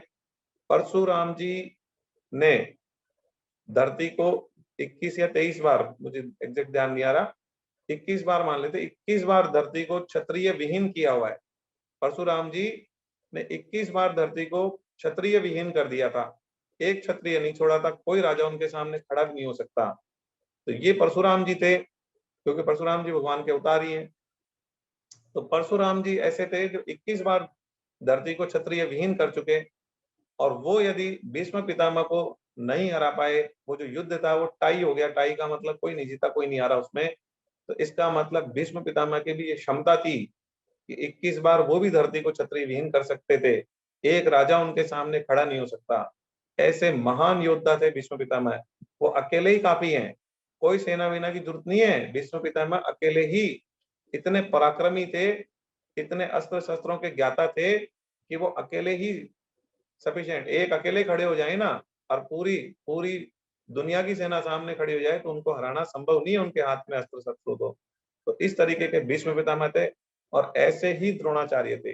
द्रोणाचार्य के हाथ में शस्त्र हो, तो इतने प्रकांड ज्ञाता थे शस्त्रों के वो, कि उनके हाथ में यदि शस्त्र हो, रथ पे सवार हो, तो द्रोणाचार्य को तो नहीं हराया जा सकता। और आपको पता है नहीं हराया जा सकता, तभी उनको नीचे उतार के फिर मारना पड़ा। और हराया जा सकता होता तो हरा देते ना, फिर ढंग से लड़ाई में हरा देते, हराना पॉसिबल होता। तो हराना पॉसिबल ही नहीं है। द्रोणाचार्य अजय योद्धा हैं, ऐसे योद्धा हैं जिनको नहीं जीता जा सकता। भीष्म पितामह को नहीं जीता जा सकता, और कर्ण को भी नहीं जीता जा सकता। ये 3 योद्धा ऐसे थे जो अपने आप में एक एक ही काफी थे पूरी पांडवों को और पांडव सेना को निपटाने के लिए। इतना जबरदस्त सिस्टम था। और 11 अक्षौणी सेना किनकी तरफ से? कौरवों की तरफ से लड़ रही थी। लेकिन ये सब होने के बाद भी, अब आप समझ गए होंगे, पांडव कमजोर थे। किससे? भीष्म पितामह से भी कमजोर थे, द्रोणाचार्य से भी कमजोर थे, और कर्ण से भी कमजोर थे। सब सारे पांडव मिलके भी इन तीनों को नहीं हरा सकते थे, तीनों क्या एक को भी नहीं हरा सकते थे। ठीक है। और आपको पता है, पूरा आपने सुना भी होगा कि तीनों को किस तरीके से मारा गया। तीनों को छल से ही मारा गया, तीनों को लड़ाई करके नहीं हरा पाए, इसलिए तीनों को वैसे ही मारा गया। तो लेकिन आप ऐसा समझिए, अब आप बोलेंगे छल करना सही है क्या? वो सब आएगा इसमें, जब हम पढ़ेंगे ना कि क्या सही है क्या गलत है, वही तो बात है। अरे हम भगवत गीता पढ़ते हैं तब हमें पता चलता है सही क्या है गलत क्या है। कई लोग मानते हैं साहब कर्ण को गलत तरीके से मारा, गलत तरीके से मारा, क्या करा क्या नहीं करा, वो सब चर्चा होने वाली है। सही क्या है गलत क्या है, यदि हमें इसका पता नहीं है ना, तो हम जीवन में निर्णय सही नहीं ले सकते, और हमारी निर्णय क्षमता कमजोर होती है, और हम क्या करते हैं, गलत निर्णय लेते हैं। इसलिए भगवत गीता पढ़ते हैं तो हमारी निर्णय क्षमता बढ़ जाती है, हमें पता चल जाता है सही है। कर्ण को मारना सही होगा तभी तो कृष्ण भगवान ने मरवाया। कृष्ण भगवान वहां खड़े होके यदि कर्ण को मरवा रहे हैं और वो रथ के नीचे तब मरवा रहे हैं, तो ऐसे थोड़ी ना मरवा रहे हैं। तो भगवान कृष्ण ने क्यों करा ऐसा, उसकी डिटेल से चर्चा होने वाली है, और वो सही कैसे था उसकी भी चर्चा होने वाली है। तो आप ऐसा समझिए कि क्या सही है क्या गलत है हम कैसे समझते हैं, जितनी बुद्धि हमारी काम करती है, जितना हमने पढ़ा है, सुना है, देखा है, समझा है, सराउंडिंग में आसपास में जो सोचा है, जो हमारी पर्सनैलिटी, उसके हिसाब से हम बोलते हैं कि ये सही है गलत है। ठीक है। लेकिन शास्त्र क्या कहते हैं, कृष्ण भगवान क्या कहते हैं, सिस्टम क्या कहता है, वो आप जब समझ जाएंगे तब आपका निर्णय चेंज हो जाएगा कि कर्ण को गलत तरीके से मारा गया या कर्ण को मारना सही था। अर्जुन जो बीच में छोड़ के भाग रहा था, भाग के संन्यास ले लेना सही था या लड़ना सही था, ये सब चीजें जो है इनके सब के उत्तर आपको मिल जाएंगे। ठीक है। चलिए तो हमने देखा इतनी सेना थी, इतनी सेना थी उनके पास, कौरवों के पास में, लेकिन आपको पता है जीत किसकी होती है? जिनके साथ में भगवान होते हैं, जीत उन्हीं की होती है। कितनी भी सेना हो, कितना भी सिस्टम हो, जीतेगा तो वही जिनके साथ कौन होंगे? भगवान होंगे, जीतेगा वही। ठीक है, आप कितने भी कमजोर है और आपका दुश्मन कितना भी मजबूत है, लेकिन आपके साथ यदि भगवान है, आप भगवान के साथ में हैं, तो आप नहीं हार सकते। ठीक है, ये बिल्कुल स्पष्ट है। चलिए आगे बढ़ते हैं। दो श्लोक हो रहे, 1.7 और 1.8। 1.7 1.7 1.7 है, क्या बोल 1.7 और 8 का पेयर है। ये क्या बोल रहे हैं यहाँ पर? दुर्योधन बोल रहे हैं, हे द्विजोत्तम, हमारे पक्ष में भी जो मुख्य है उन पर आप ध्यान दीजिए। तो द्रोणाचार्य को बता रहे हैं कि हमारी साइड से ये है। उन्होंने ये तो बता दिया कि उनकी तरफ से कौन कौन आया लड़ने, अब इनकी तरफ से बता रहे कौन कौन आया लड़ने। आपको याद दिलाने के लिए मेरी सेना के जो नायक हैं उनको मैं कहता हूँ, आप द्रोणाचार्य, मतलब एक तो आप हैं जो कि मतलब अजय है, और भीष्म पितामह और कर्ण, तीन तो ये है हमारी तरफ से। और कौन है? संग्राम विजय कृपाचार्य, कृपाचार्य जी भी इनकी तरफ से हैं। और अश्वत्थामा, विकर्ण और सोमदत्त का पुत्र भूरी श्रवा, भूरी श्रवा भी इनकी तरफ से है। तो जो इनकी तरफ से कौन कौन आए हैं वो बता रहे हैं। ठीक है, तो द्रोणाचार्य को मनाया जा रहा है, कुल मिला के वो मना रहे हैं कि भाई जो है ये देखो अपनी तरफ से ये लोग हैं और उनकी तरफ से ये लोग हैं, और आपका मोह जो है अर्जुन में नहीं होना चाहिए। क्यों? क्योंकि आपका पुत्र भी इधर से खड़ा है, अश्वत्थामा जो द्रोणाचार्य के पुत्र है ना, वो भी इधर खड़े हैं। तो सारी चीज वो बता रहे हैं ताकि ये बढ़िया से लड़ाई कर लें, द्रोणाचार्य जो पूरे मन से लड़ाई कर लें, अर्जुन की तरफ अपना मोह नहीं रखें। चलिए आगे बढ़ते हैं। तो 1.9 में बोले हैं आगे, इनके अतिरिक्त बहुत से शूरवीर है जिन्होंने मेरे लिए अपने जीने की इच्छा का भी त्याग कर दिया है, और जो अनेक प्रकार के अस्त्र शस्त्रों को चलाने वाले हैं, तथा जो सबके सब युद्ध कला में अत्यंत चतुर हैं। और बताया इन्होंने, और बहुत सारे शूरवीर हैं, ठीक है, जिन्होंने मेरे लिए अपने जीने की इच्छा का त्याग कर दिया है। बताओ, दुर्योधन के लिए जीने की इच्छा का त्याग कर दिया, क्योंकि जीने की इच्छा का त्याग करके ही आदमी युद्ध में जाता है। वहां पर जो लड़ाई हो रही है ना, वह लड़ाई में यदि कोई जाएगा ना, तो वो क्या जीने की इच्छा लेके जाएगा कि मुझे तो बहुत लंबा जीना है? ऐसा व्यक्ति नहीं जाएगा। युद्ध में वो जाएगा जिसने सोच लिया कि मर भी जाए तो कोई बात नहीं, लेकिन लड़ना है। अरे मर जाएंगे तो मर जाएंगे, लेकिन आज तो युद्ध करेंगे। तो जो जीने की इच्छा छोड़ देता है ना, कि कुछ भी हो चाहे मरना भी पड़े, तो आज तो लड़ेंगे, वह तो वैसे ये कहें कि इन्होंने मेरे लिए जीने की इच्छा का त्याग कर दिया है। तो दुर्योधन ये बता रहे हैं कि मेरे लिए जीने की इच्छा का त्याग करके यहाँ आए।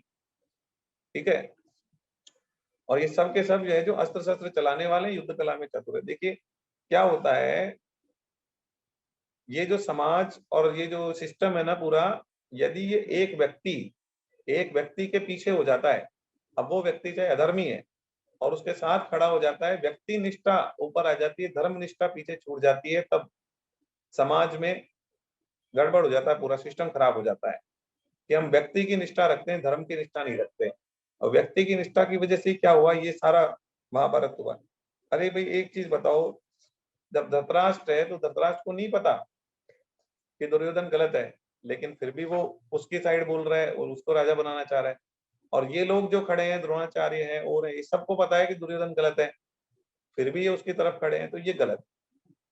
धर्म निष्ठा होनी चाहिए, व्यक्ति निष्ठा ऊपर नहीं होनी चाहिए, धर्म निष्ठा ऊपर होनी चाहिए। धर्म से ऊपर कुछ भी नहीं है। ठीक है, तो विदुर जी हैं, तो विदुर जी धर्मनिष्ठ थे। तो विदुर जी ने कह दिया था कि ये तुम्हारा जो पुत्र है ना, इसको या तो तुम हटा दो, और नहीं तो ये तुम्हारे कुल का सर्वनाश कर देगा। और फिर वो छोड़ के चले गए थे राजभवन। तो वो धर्मनिष्ठ थे, व्यक्तिनिष्ठ नहीं थे। ठीक है, तो जो व्यक्तिनिष्ठ हो जाता है ना, वो समाज के लिए खराब होता है, और वो नुकसान पहुंचाता है समाज को, फायदा नहीं पहुंचाता है। तो एक व्यक्ति के पीछे समाज को, राष्ट्र को नहीं जाना चाहिए, धर्म के पीछे जाना चाहिए। हाँ, व्यक्ति अच्छा है तो आप जा सकते हैं, पर व्यक्ति खराब है और आप व्यक्ति की निष्ठा दिखा रहे हैं, वो गलत है, वो नहीं होना चाहिए। राजनीति में भी ऐसा होता है बहुत बार, लोग क्या करते हैं, व्यक्ति निष्ठा दिखाते हैं, उस व्यक्ति को हमको जिताना है। अब वो व्यक्ति खराब है तो भी उसको जिताना है, क्योंकि हमारी व्यक्ति से कोई फायदा होने वाला है, उस व्यक्ति के जीतने से हमको बेनिफिट होगा कुछ, इसलिए उसको जिताना है चुनाव में। ठीक है, हमारा कुछ फायदा है। और चाहे वो जो दूसरा व्यक्ति है वो ज्यादा वो है, मतलब देश को फायदा पहुंचाने वाला है, समाज को लाभ पहुंचाने वाला है, ऐसा व्यक्ति है, तो वो धर्म को समझने वाला व्यक्ति है, तो हम उसकी तरफ नहीं खड़े होके और किसी ऐसे व्यक्ति या पार्टी की तरफ खड़े हो जाते हैं जिससे कि हमारा फायदा होने वाला है, तो हम धर्म निष्ठा नहीं दिखा के व्यक्ति निष्ठा खुद के स्वार्थ की वजह से यदि करते हैं तो इससे समाज का और राष्ट्र का पतन होता है। इससे बचना चाहिए हमें। ये यहाँ पे स्पष्ट संदेश है, बिल्कुल साफ दिखाई दे रहा है कि दुर्योधन की तरफ से ये लोग आए तो अपने अपने स्वार्थों की वजह से आए। ठीक है ना। द्रोणाचार्य तो अपने बेटे को राजा बनाना चाहता था, कोई क्या चाहता था, कोई क्या चाहता था, कोई कैसे था, कोई कैसे, सब आए। ठीक है, तो वो नहीं होना चाहिए। तो हमें हमेशा धर्म निष्ठा पे जाना चाहिए, व्यक्ति निष्ठा पे नहीं जाना चाहिए, या किसी पार्टी, चुनावी पार्टी है तो कोई उसकी तरफ नहीं जाना चाहिए। हमें धर्म धर्म को कौन समझता है, सही कौन करने वाला है, गलत कौन करने वाला है, उसके हिसाब से अपना निर्णय लेना चाहिए। आगे बढ़ते हैं। 1.10 1.10 द्रोणाचार्य को चुप देखकर दुर्योधन के मन में विचार हुआ कि वास्तव में हमारी सेना पांडवों पर विजय करने में अपर्याप्त है, असमर्थ है, क्योंकि उनके जो संरक्षक हैं वो जो द्रोणाचार्य, ये जो दुर्योधन है, दुर्योधन की तरफ से कौरवों के संरक्षक या सेनापति कौन है? भीष्म पितामह। और भीष्म पितामह को क्या माना गया है? उभय पक्षपाती। उभय पक्षपाती का मतलब कि भाई भीष्म पितामह है, उनको पता है कि युधिष्ठिर है, पांडव है, तो वो उनको चाहते थे, क्योंकि उनके वो पितामह है तो उनको चाहते थे, तो उन्हें लगा कि यार ये तो उभय पक्षपाती है, तो कहीं कुछ गड़बड़ नहीं कर दे। परंतु ये जो पांडवों की सेना है वो हम पर विजय करने में पर्याप्त है, क्योंकि इसके संरक्षण उनके उनके संरक्षक कौन है? उनके संरक्षक है भीमसेन। तो भीम थे संरक्षक किसके? पांडवों के, जो कि उभय पक्षपाती नहीं है, वो तो निज सेना पक्षपाती, मतलब खुद की सेना की ही तरफ से लड़ेंगे, किसी भी हालत में कुछ गड़बड़ नहीं करेंगे। जबकि जो भीष्म है वो गड़बड़ी कर सकते हैं, ऐसा उसके मन में विचार था। तो ये भय था उसके मन में कि कहीं कुछ गड़बड़ नहीं हो जाए। तो आगे बढ़ते हैं। 1.11 1.11 दुर्योधन अपनी सेना के महारथियों से बोला, इसलिए आप सबके सब लोग सभी मोर्चों पर अपनी अपनी जगह दृढ़ता से स्थित हुए निश्चित रूप से भीष्म पितामह पितामह भीष्म की चारों तरफ से रक्षा करें। तो क्या बोला? दुर्योधन ने बोला कि सभी जितने भी महारथी थे ना, उनको बोला कि आप लोग बाकी चीजों का ध्यान बाद में रखना, भीष्म पितामह का ध्यान रखना। भीष्म पितामह का ध्यान क्यों रखना? वो इसलिए बोला इन्होंने कि एक तो भीष्म पितामह जो उभय पक्षपाती है, तो कहीं कुछ गड़बड़ नहीं हो, तो होने वाली हो तो तुरंत मेरे को बताना, मैं जाके संभाल लूंगा। दूसरा इसलिए बोला कि भीष्म पितामह को यदि कुछ हो गया तो गड़बड़ हो जाएगी। उनको ये भी संदेह था कि शिखंडी जो है, शिखंडी को ये लोग लेके आएंगे, और शिखंडी यदि भीष्म पितामह तक पहुंच गए ना, तो भीष्म पितामह हथियार, मतलब जो अपने अस्त्र शस्त्र उनको छोड़ देंगे, तो दिक्कत हो जाएगी। भीष्म पितामह मतलब भीष्म पितामह मर गए, या भीष्म पितामह को यदि मतलब उनका वध कर दिया गया, तो फिर तो क्या होगा, युद्ध में प्रॉब्लम हो जाएगी, सेनापति मारे जाएंगे, प्रॉब्लम हो जाएगी। इसलिए उन्होंने कहा कि भीष्म पितामह को आप क्या करें, ध्यान रखें, उनको घेर के रखें, उन तक शिखंडी नहीं पहुंचना चाहिए। ठीक है, आगे बढ़ते हैं। इसके बाद में है, तो देखिए ये जो चर्चा जो चल रही है यहाँ पर, एक एक बात है आपको कि क्या होता है, दुर्योधन जो है वो तो क्या हो रहा है, बड़े बड़े जो ये योद्धा खड़े हैं उनका आश्रय लेके आगे बढ़ना चाह रहे हैं कि भाई मैं इसकी वजह से जीत जाऊंगा, इसकी वजह से जीत जाऊंगा, इसकी वजह से जीत जाऊंगा, ये मुझे जिता देगा, द्रोणाचार्य जी जिता देंगे, कर्ण जिता देगा मेरे को, भीष्म पितामह जिता देंगे मेरे को, ये जिता देगा, ये जिता देगा, ऐसे करके वो इधर उधर भाग रहे हैं, इन सब में लग रहे हैं। जबकि अर्जुन जो है वो किसके किसका आश्रय ले रखा? उन्होंने भगवान कृष्ण का आश्रय ले रखा। तो द्रोणाचार्य भयभीत हैं, वो दुर्योधन भयभीत हैं, सारे योद्धाओं का आश्रय ले रखे हैं, फिर भी उनको क्या हो रहा है, डर लग रहा है, उनको लग रहा है कहीं हार नहीं जाए, कहीं कुछ नहीं हो जाए। जबकि अर्जुन बिल्कुल निश्चिंत है, उनके पास केवल 7 अक्षौणी सेना है, जबकि दुर्योधन के पास 11 अक्षौणी सेना है। उसके बाद भी दुर्योधन योद्धाओं का आश्रय ले रहे हैं, फिर भी किसी पे विश्वास नहीं कर पा रहे हैं, ये सब चल रहा है। इधर अर्जुन जो है कम सेना है उनके पास, और उनके जो योद्धा हैं वो भी भीष्म पितामह से, द्रोणाचार्य से और कर्ण से कमजोर हैं। उसके बाद भी अर्जुन क्या है, निश्चिंत है। क्यों निश्चिंत है? क्योंकि उनकी तरफ से कौन है, श्री कृष्ण है। तो जो भगवान का आश्रय लेके बैठे हैं ना, उनको किसी और का आश्रय लेने की जरूरत नहीं है। और मैं आपको फिर बता दूं, और किसी का आश्रय लेना गलत है, केवल भगवान का आश्रय लेना ही क्या है, सही है। जो व्यक्ति भगवान का आश्रय लेंगे ना, वो तो रहेंगे जीत में, और जो किसी और व्यक्ति का या किसी और चीज का आश्रय लेंगे या उसके दम पे चलेंगे, वो रहेंगे लास्ट में नुकसान में, हार में। इसके ऊपर एक कथा है, गजेंद्र मोक्ष कथा है, वो मैं आपको सुनाता हूं। देखिए, गजेंद्र कौन था? गजेंद्र एक हाथी था, और हाथी भी कैसा था? अरे बहुत बड़ा हाथी था, बहुत बड़ा हाथी था। इतना बड़ा हाथी था कि मतलब क्या बोलेंगे कि यूं आप देखो तो यूं लगे कि ऐसा इतना बड़ा भी हाथी होता है क्या। बहुत सामान्य हाथी से मतलब दुगना तिगुना बहुत बड़ा हाथी था। तो ऐसा हाथी था गजेंद्र, और उसके जैसे ही उसके बहुत सारे भाई थे, और उसकी पत्नियां थी, वो भी ऐसी ही थी, बहुत भारी भारी। और उसके बेटे, वो भी बहुत जबरदस्त। और उसके पोते पड़पोते, और इतना लंबा चौड़ा परिवार, बहुत बड़ा परिवार था गजेंद्र का। अब जो गजेंद्र है, वो राजा था सभी हाथियों का, और इतना विशाल काय था, और इतना जबरदस्त उनका उसका युद्ध। तो अब वो क्या करते थे, वो जिधर से निकलते थे ना, वो पूरा गांव उजाड़ देते थे। वो जहां से निकल गई ना उनकी भीड़, वहां पे पूरा तहस नहस कर देते थे। और इतना जबरदस्त गजेंद्र को ये था कि अरे कुछ नहीं है, मेरे आगे कोई नहीं है, मेरे पास इतनी बड़ी फौज है, इतने बेटे हैं, इतने भाई हैं, इतना ये है, उतना वो है। तो उसने बल किसका ले रखा था? अपने परिवार का बल ले रखा था। जैसे कई लोगों को क्या अलग अलग चीज का बल होता है। कोई सोचता है साहब मेरी ये अप्रोच है, मेरे पास इसका बल है। कोई कहता है मेरे पास पैसा है, उसका बल है। कोई कहता है मेरे परिवार में इतने आदमी है, उसका बल है। कोई कहता है इसका बल है। ये गलतफहमी होती है बहुत बड़ी। तो अब उसने अपने परिवार का बल मान रखा था, साहब हमारे यार हमारा कोई कुछ नहीं कर सकता, कुछ नहीं है, हट जाओ सब।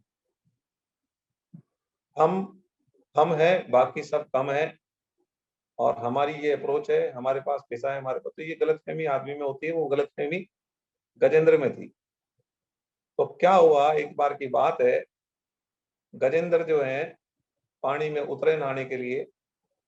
और पानी में जब उतरे नहाने के लिए, तो एक मगरमच्छ आ गया, और बड़ा मगरमच्छ था। उस मगरमच्छ ने क्या करा, हाथी का पांव पकड़ लिया, गजेंद्र का पांव पकड़ लिया। अब जब गजेंद्र का पांव पकड़ लिया, तो वो चिल्लाया जोर से कि मुझे बचाओ, और जोर से चिंगाड़ा हो। तो जब उसने जोर से चिल्लाया, तो वो किनारे पे खड़े थे सब। तो उन्होंने सोचा ये क्या हुआ, क्या चक्कर हुआ। तो उनके बात समझ में नहीं आई कि वो क्या रहा है। तो वो मगरमच्छ क्या हुआ, उसको अंदर ले जाने लग गया, हाथी को धीरे धीरे अंदर ले जाने लग गया।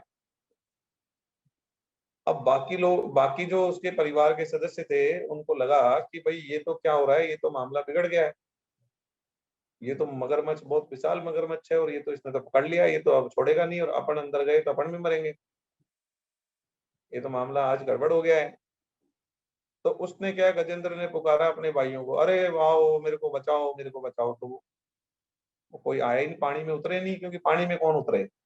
वो तो मगरमच्छ बहुत बड़ा है, और भी मगरमच्छ हैं कई सारे, तो अपन भी मर जाएंगे। तो आया नहीं कोई भाई बचाने के लिए। तो उसने अपनी पत्नियों को पुकारा, अरे बचाओ बचाओ बचाओ। तो वो भी, उनने भी देखा कि अपन मर जाएंगे। फिर उसने अपने बेटों को पुकारा, अपने पोतों को पुकारा, अरे बचा लो, मेरे को बचा लो, ये मगरमच्छ मुझे लेके जा रहा है खींच के, मुझे कोई तो बचा लो।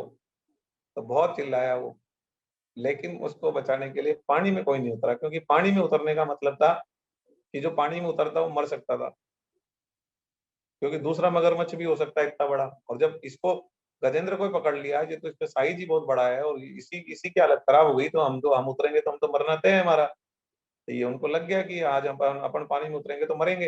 तो भाई अब अपना तो उतरना ठीक नहीं है। तो सब क्या हुआ, हट गए साइड में। अब मगरमच्छ उसको खींचता हुआ ले जा रहा है अंदर, और वो डूबना शुरू हो गया। और लास्ट में क्या हुआ, उसकी इतना सूंड जो है इतनी सी बाहर रह गई। बाकी वो पूरा पानी में अंदर चला गया। गजेंद्र क्या है, पिछले जन्म में कुछ भगवान की भक्ति किया था, तो उसे क्या हुआ, भगवान की याद आई उसको, और उसने जोर से पुकारा, हे प्रभु, हे भगवान। और उसने क्या करा, एक वो इसमें कमल का पौधा होता है ना पानी में, तो कमल उसने तोड़ा, कमल तोड़ के, और भगवान की तरफ यूं कमल का फूल अपनी सूंड में से ऐसे करा, और जोर से चिल्लाया, हे प्रभु, हे भगवान, मुझे बचाओ। अब वो भगवान का भक्त रहा हुआ था, तो भगवान की कृपा भगवान के भक्तों पे होती है विशेष। भगवान प्रकट हो गए और भगवान ने उसे बचाया। तब गजेंद्र को समझ में आया कि अरे भाई, मैं क्या है, मैं तो यहाँ का बल, किसका बल समझ रहा था, मैं तो ये सबका बल समझ रहा था, तो कोई बल काम नहीं आता। जब मुसीबत आती है ना, तो भगवान प्रकट होते हैं, भगवान बचा लेते हैं, भगवान संभाल लेते हैं। तो हम यदि किसी भी बल के पीछे रहे ना, वो हमारी गलत फहमी है। जैसे कोई व्यक्ति धन बल के पीछे रहता है, साहब मेरे पास ही धन है, अरे कुछ भी नहीं है, कुछ भी नहीं है लेना देना। आप मान लो किसी दिन ऐसी मुसीबत में फंस गए जहां पे धन काम नहीं कर रहा है, फिर क्या करो, नहीं करता कई जगह काम, ऐसी बहुत जगह होती है कि जहाँ पे धन काम नहीं करता है, फिर क्या करोगे। और आपको बता दें, मान लो आपको कोई ऐसी बीमारी हो गई जिसमें कि आपके सारे जो धन था ना वो खर्च हो गया और खत्म हो गया, फिर क्या करोगे। तो धन आपका खत्म भी हो सकता है, और धन हो सकता है कई जगह काम भी नहीं आए। ऐसे ही बहुत सारी जगह ऐसी होगी जहां पर हम किसी बल के पीछे कूद रहे हैं, या उसका बल ले रखा है ना हमने, तो ऐसी कोई गलतफहमी है तो अपनी जिंदगी में से निकाल देनी चाहिए। बल किसका लेना चाहिए, केवल केवल और केवल भगवान का बल लेना चाहिए, भगवान का आश्रय लेना चाहिए। अरे कि मैं भगवान के शरण में बैठा हूं, बस जब कोई भी बात होगी, कोई मुसीबत आएगी, तो भगवान को जाके बोल देंगे, हे प्रभु, हे नाथ, हे ईश्वर, आप बचाओ मुझे। अपने आप बचा लेंगे, वो अपने आप सिस्टम अपना ऑन करेंगे, कहाँ से क्या रक्षा करेंगे वो पता भी नहीं चलेगा, वो बचा देंगे आप। ठीक है, तो ये सिस्टम है भगवान का। इसलिए हमें केवल भगवान के बल पे रहना चाहिए, बाकी किसी के बल पे नहीं रहना चाहिए। दुर्योधन क्या गलती कर रहा था, वो अलग अलग योद्धाओं के बल पे युद्ध कर रहा था, कर्ण के बल पे, द्रोणाचार्य के बल पे, भीष्म पितामह के बल पे, और 11 अक्षौणी सेना है मेरे पास, उनके पास 7 अक्षौणी सेना है। तो वो बल किसका ले रखा था उसने, बल इन सब का ले रखा था। और अर्जुन ने, पांडवों ने बल किसका ले रखा था, उन्होंने बल ले रखा था श्री कृष्ण का। बस यही अंतर है, यही अंतर है। तो हम हमारे किसी और बल के पीछे, तो फिर क्या हुआ लास्ट में, दुर्योधन का क्या हुआ, दुर्योधन का क्या हुआ पता है ना सबको, तो बस वही होगा। यदि हम भगवान का बल नहीं रखेंगे, अपना अपना खुद का कोई चीज का, कोई सिस्टम का, अप्रोच का, पैसे का, किसी भी चीज का और का बल रखेंगे, तो यही होगा लास्ट में। जो दुर्योधन का हुआ, जो गजेंद्र का, गजेंद्र ने तो लास्ट में याद कर लिया जो बच गया। तो ऐसे यदि हम, और लेकिन एक गलतफहमी दूर हो गई ना गजेंद्र की, गजेंद्र की गलतफहमी दूर हो गई, उसे पता चल गया कि कुछ भी काम नहीं आने वाला, अंत में तो भगवान ही काम आएंगे। ठीक है, तो ऐसा आप जीवन में आप खुद भी देख सकते हैं कि कभी भी कोई ऐसी समस्या हो, तो आप बल हमेशा भगवान का रखो। वैसे भी भगवान के बल पे ही जियो, भगवान के आश्रय पे ही जीना है। और किसी का आश्रय कब छूट जाएगा, कब बिखर जाएगा, कब क्या होगा, कुछ पता नहीं है। भगवान का आश्रय कभी कुछ नहीं होने वाला, भगवान का आश्रय हमेशा रहने वाला है।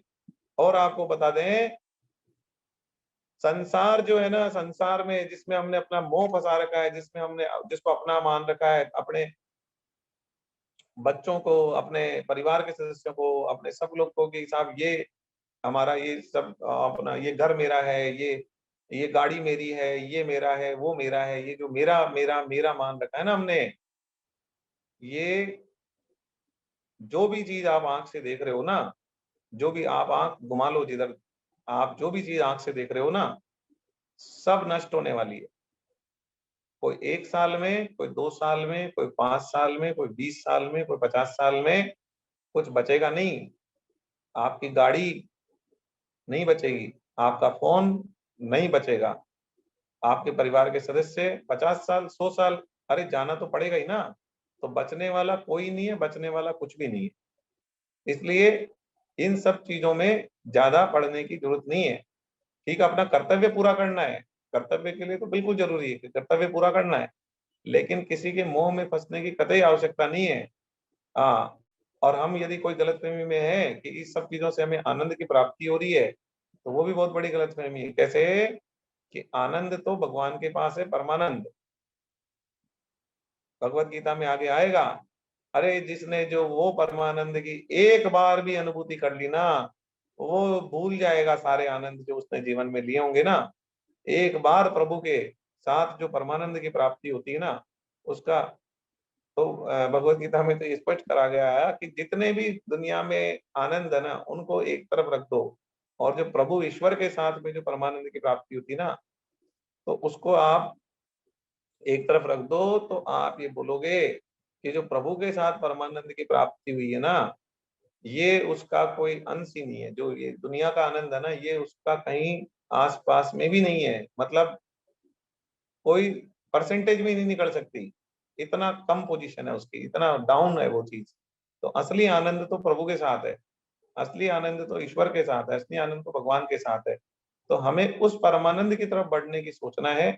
ये जो यहाँ के जो भौतिक आनंद है, ये सब टेम्परेरी होते हैं, नाशवान होते हैं, और ये सुख देते हैं, साथ में दुख भी देते हैं, बहुत दुख देते हैं, इसमें कोई डाउट नहीं है। कैसे कि देखो, एक छोटा सा एग्जांपल देता हूँ। एक जना एक फोन लेके आया, और वो बहुत उछल रहा है कि ओ साहब मेरे पास ये फोन है, मैं ये लिया। बहुत खुश हो रहा है, मतलब धरती से 2-2 फीट ऊपर उछल रहा है वो। और मान लो उसका फोन टूट गया ना, तो वो उसको खाना नहीं खाया जाएगा, वो 2-3 दिन तक नींद नहीं आएगी उसको। और वो धरती से जैसे 2-3 फीट ऊपर उछल रहा था ना, तो 2-3 फीट नीचे चला जाएगा वो। तो ये भौतिक चीजों में यही होने वाला है। गाड़ी नहीं लेके आए और हम खूब कूद रहे हैं, और गाड़ी भिड़ गई या कुछ हो गया गाड़ी के, तो नींद नहीं आएगी 2-4 दिन, और दिमाग बिल्कुल आउट हो जाएगा, सिस्टम ऐसा हो जाएगा कि भाई जाने क्या हो गया। तो ये कुछ भी नहीं है, ये भौतिक चीजें तो टूटनी है भाई। ये कौन सी परमानेंट है क्या? तो ये क्यों गलतफहमी रहती है ना हमारे अंदर, कि हम इसको लेके खुश हो रहे हैं, उसको लेके खुश हो रहे हैं। अरे भगवान के परमानंद में आ जाओ, और उनके साथ खुश हो जाओगे ना जिस दिन, उस दिन ये सारे आनंद आपको क्या लगने लग जाएंगे? फीके लगने लग जाएंगे। और भगवान के साथ जो आनंद है ना, वो टेम्परेरी नहीं है, परमानेंट है। और ये जो भौतिक जो आनंद है ना, ये सब टेम्परेरी है, कभी है कभी नहीं है। कभी सुख है, कभी दुख है, फिर कभी सुख है, कभी दुख है। मैंने अभी एग्जाम्पल बताया फोन का, गाड़ी का, ऐसे किसी भी चीज का। तो आप किसी परिवार के सदस्य के आने से बहुत खुश हो रहे हैं, तो फिर किसी के जाने से बहुत ज्यादा दुखी हो जाएंगे, है ना? तो वो इतने दुखी हो जाएंगे। तो जो फ्लक्चुएशन है ना हमारे माइंड में, यदि हम भौतिक चीजों में रहते हैं तो हमारा माइंड फ्लक्चुएट होता है, कभी बहुत खुश, कभी बहुत दुखी, कभी नॉर्मल, फिर बहुत खुश, और फिर बहुत दुखी। तो जो बहुत ज्यादा खुश होता है ना इन भौतिक चीजों से, वो बहुत ज्यादा दुखी होगा। और जो भौतिक चीजों से बहुत ज्यादा खुश और दुखी नहीं होता ना, वो एक समता के साथ अपना जीवन जीता है ना, ठीक है, और वो भगवान के साथ खुश होता है ना, तो उसकी उसकी जो आनंद की कोई सीमा नहीं है। और एक बार उस आनंद को आपने चख लिया ना, भगवान के साथ जो आनंद प्राप्ति होती है, जो परमानंद की प्राप्ति होती है ना, मतलब वो परमानंद है। परमानंद तो एक ही जगह है, ईश्वर के साथ। बाकी सब जगह आनंद है, जिसको भी आप, वो भी झूठा आनंद है, वो भी टेम्परेरी आनंद है। तो वास्तव में हमें परमानंद की प्राप्ति करनी है, और हमें परमानेंट, लगातार, अनवरत, ऐसे ऐसा परमानंद हमें जीवन में लाना है। न कि ये जो छोटा मोटा भौतिक वस्तुओं का जो छोटा मोटा टेम्परेरी आनंद जो आता है, उसमें अपना जीवन नहीं निकालना है, वो गलत है। ठीक है, तो सब नष्ट होने वाला है, बिल्कुल आप दिमाग में बिठा के रखें, कुछ भी नहीं बचने वाला है। और जब कुछ भी नहीं बचने वाला है, तो हम भी नहीं बचने वाले हैं, तो फिर क्या रखा है ये सब चीज में? और इन्हीं में आनंद लेंगे तो फिर असली परमानंद को कभी समझ नहीं पाएंगे। और एक चीज बताऊं, राम सुखदास जी महाराज एक बहुत बढ़िया बात कहते हैं, बहुत बढ़िया बात कहते हैं, आप नोट भी करके रख सकते हैं। यदि आप भौतिक वस्तुओं से सुख की प्राप्तियां करते हो, भौतिक में सब आ गया, भौतिक में हम, हमारा व्यक्ति भी आ गई, वस्तु भी आ गई, क्रिया भी आ गई। हम कोई क्रिया करके, कोई व्यक्ति से, कोई वस्तु से, या किसी भी चीज से सुख की प्राप्ति कर रहे हैं, वो सब आ गया उसमें। तो हम यदि भौतिक सुख की प्राप्ति कर रहे हैं और भौतिक सुख में लग रहे हैं, तो हमें दुख भोगना ही पड़ेगा। वो साथ में दुख को लेकर ही आएगा, इसमें कोई संशय नहीं है, ये आप नोट करके रख लें। भौतिक सुख यदि हम प्राप्त करेंगे, भौतिक सुखों के पीछे लगेंगे, तो भौतिक सुख के साथ में दुख आएगा ही आएगा। ऐसा हो नहीं सकता कि हम भौतिक सुखों में लगे रहें और दुख नहीं आए। तो भौतिक सुख आप भोग रहे हैं, तो दुख के लिए तैयार रहें। बिल्कुल गारंटीड आएगा, दुख आने से कोई नहीं रोक सकता, क्योंकि वो भौतिक सुख के साथ लगा हुआ है। क्योंकि जिस चीज से आप सुखी हो रहे हैं, जिस व्यक्ति से, वस्तु से, क्रिया से वो जाएगी ना जैसे ही, बस आपकी दुख, अब मतलब आपको बहुत दुख होगा, भयंकर दुख होगा, आपको घोर दुख में आप डूब जाओगे। ठीक है, क्योंकि आप व्यक्ति, वस्तु, क्रिया या भौतिक चीजों की वजह से जो सुख पा रहे थे ना, वो आपका दुख में कन्वर्ट होना ही होना है।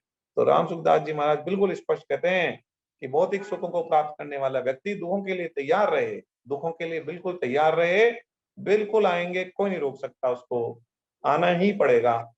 ठीक है, तो ये हमें बिल्कुल क्लियर होना चाहिए। चलिए, तो आज हमने 1.11 1.11 तक पढ़ा है। आगे के जो क्लास में हम 1.2 से स्टार्ट करेंगे। ठीक है, अभी हम क्या कर रहे हैं, छोटा सा कीर्तन कर ले रहे हैं। ठीक है, और उसके बाद क्लास की समाप्ति कर रहे हैं। मैं कीर्तन करूंगा, मैं बोलूंगा, आपको दोहराना है, और जो जो आप वो अनम्यूट कर लें, वो हैंड रेज कर दें, मैं अनम्यूट कर दूंगा उनको। जो भी अपने आप को अनम्यूट करना चाह रहे हैं वो एक बार हैंड रेज कर दें, तो मैं उनको अनम्यूट कर देता हूं। ललिता जी अनम्यूट हैं, और भी जो भी अनम्यूट होना चाहते हैं, क्योंकि मैं जो बोलूंगा भजन वो आपको दोहराना है। हरिमोहन सैनी जी ने हाथ उठाया है, अनम्यूट कर लें अपने आप को आप, हरिमोहन जी। हरिमोहन जी अनम्यूट कर लें, हाँ अनम्यूट हो गए हैं। हरे कृष्णा। हरे कृष्णा। और भी कोई चाहे तो अनम्यूट के लिए हैंड रेज कर सकते हैं। कांता जी अनम्यूट कर लें अपने आप को। देवी सहाय जी अनम्यूट कर लें अपने आप को।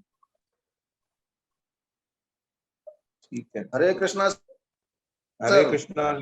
हरे कृष्णा।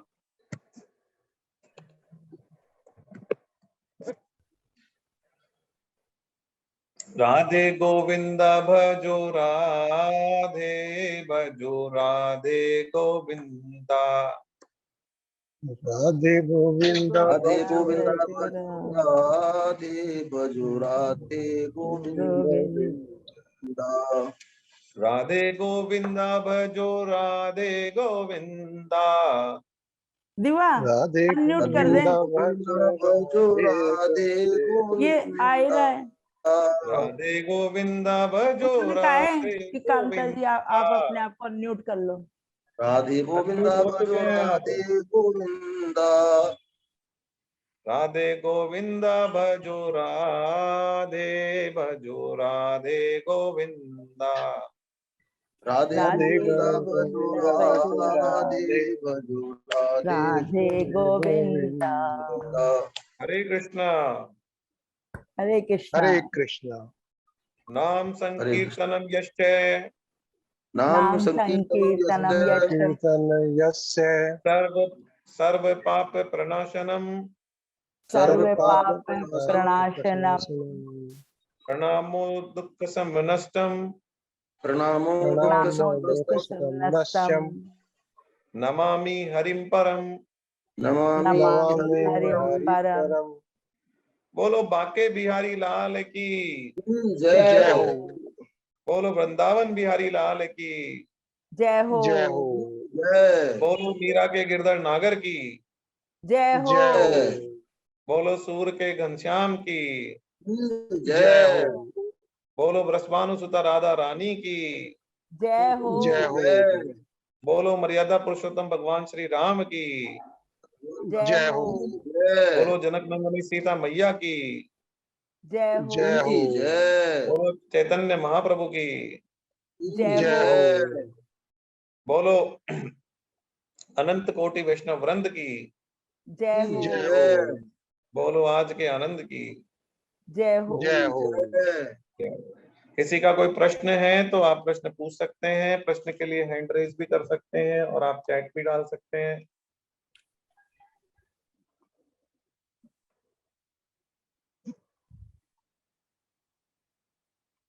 नहीं है कोई भी प्रश्न, चलिए ठीक है। हरे कृष्णा।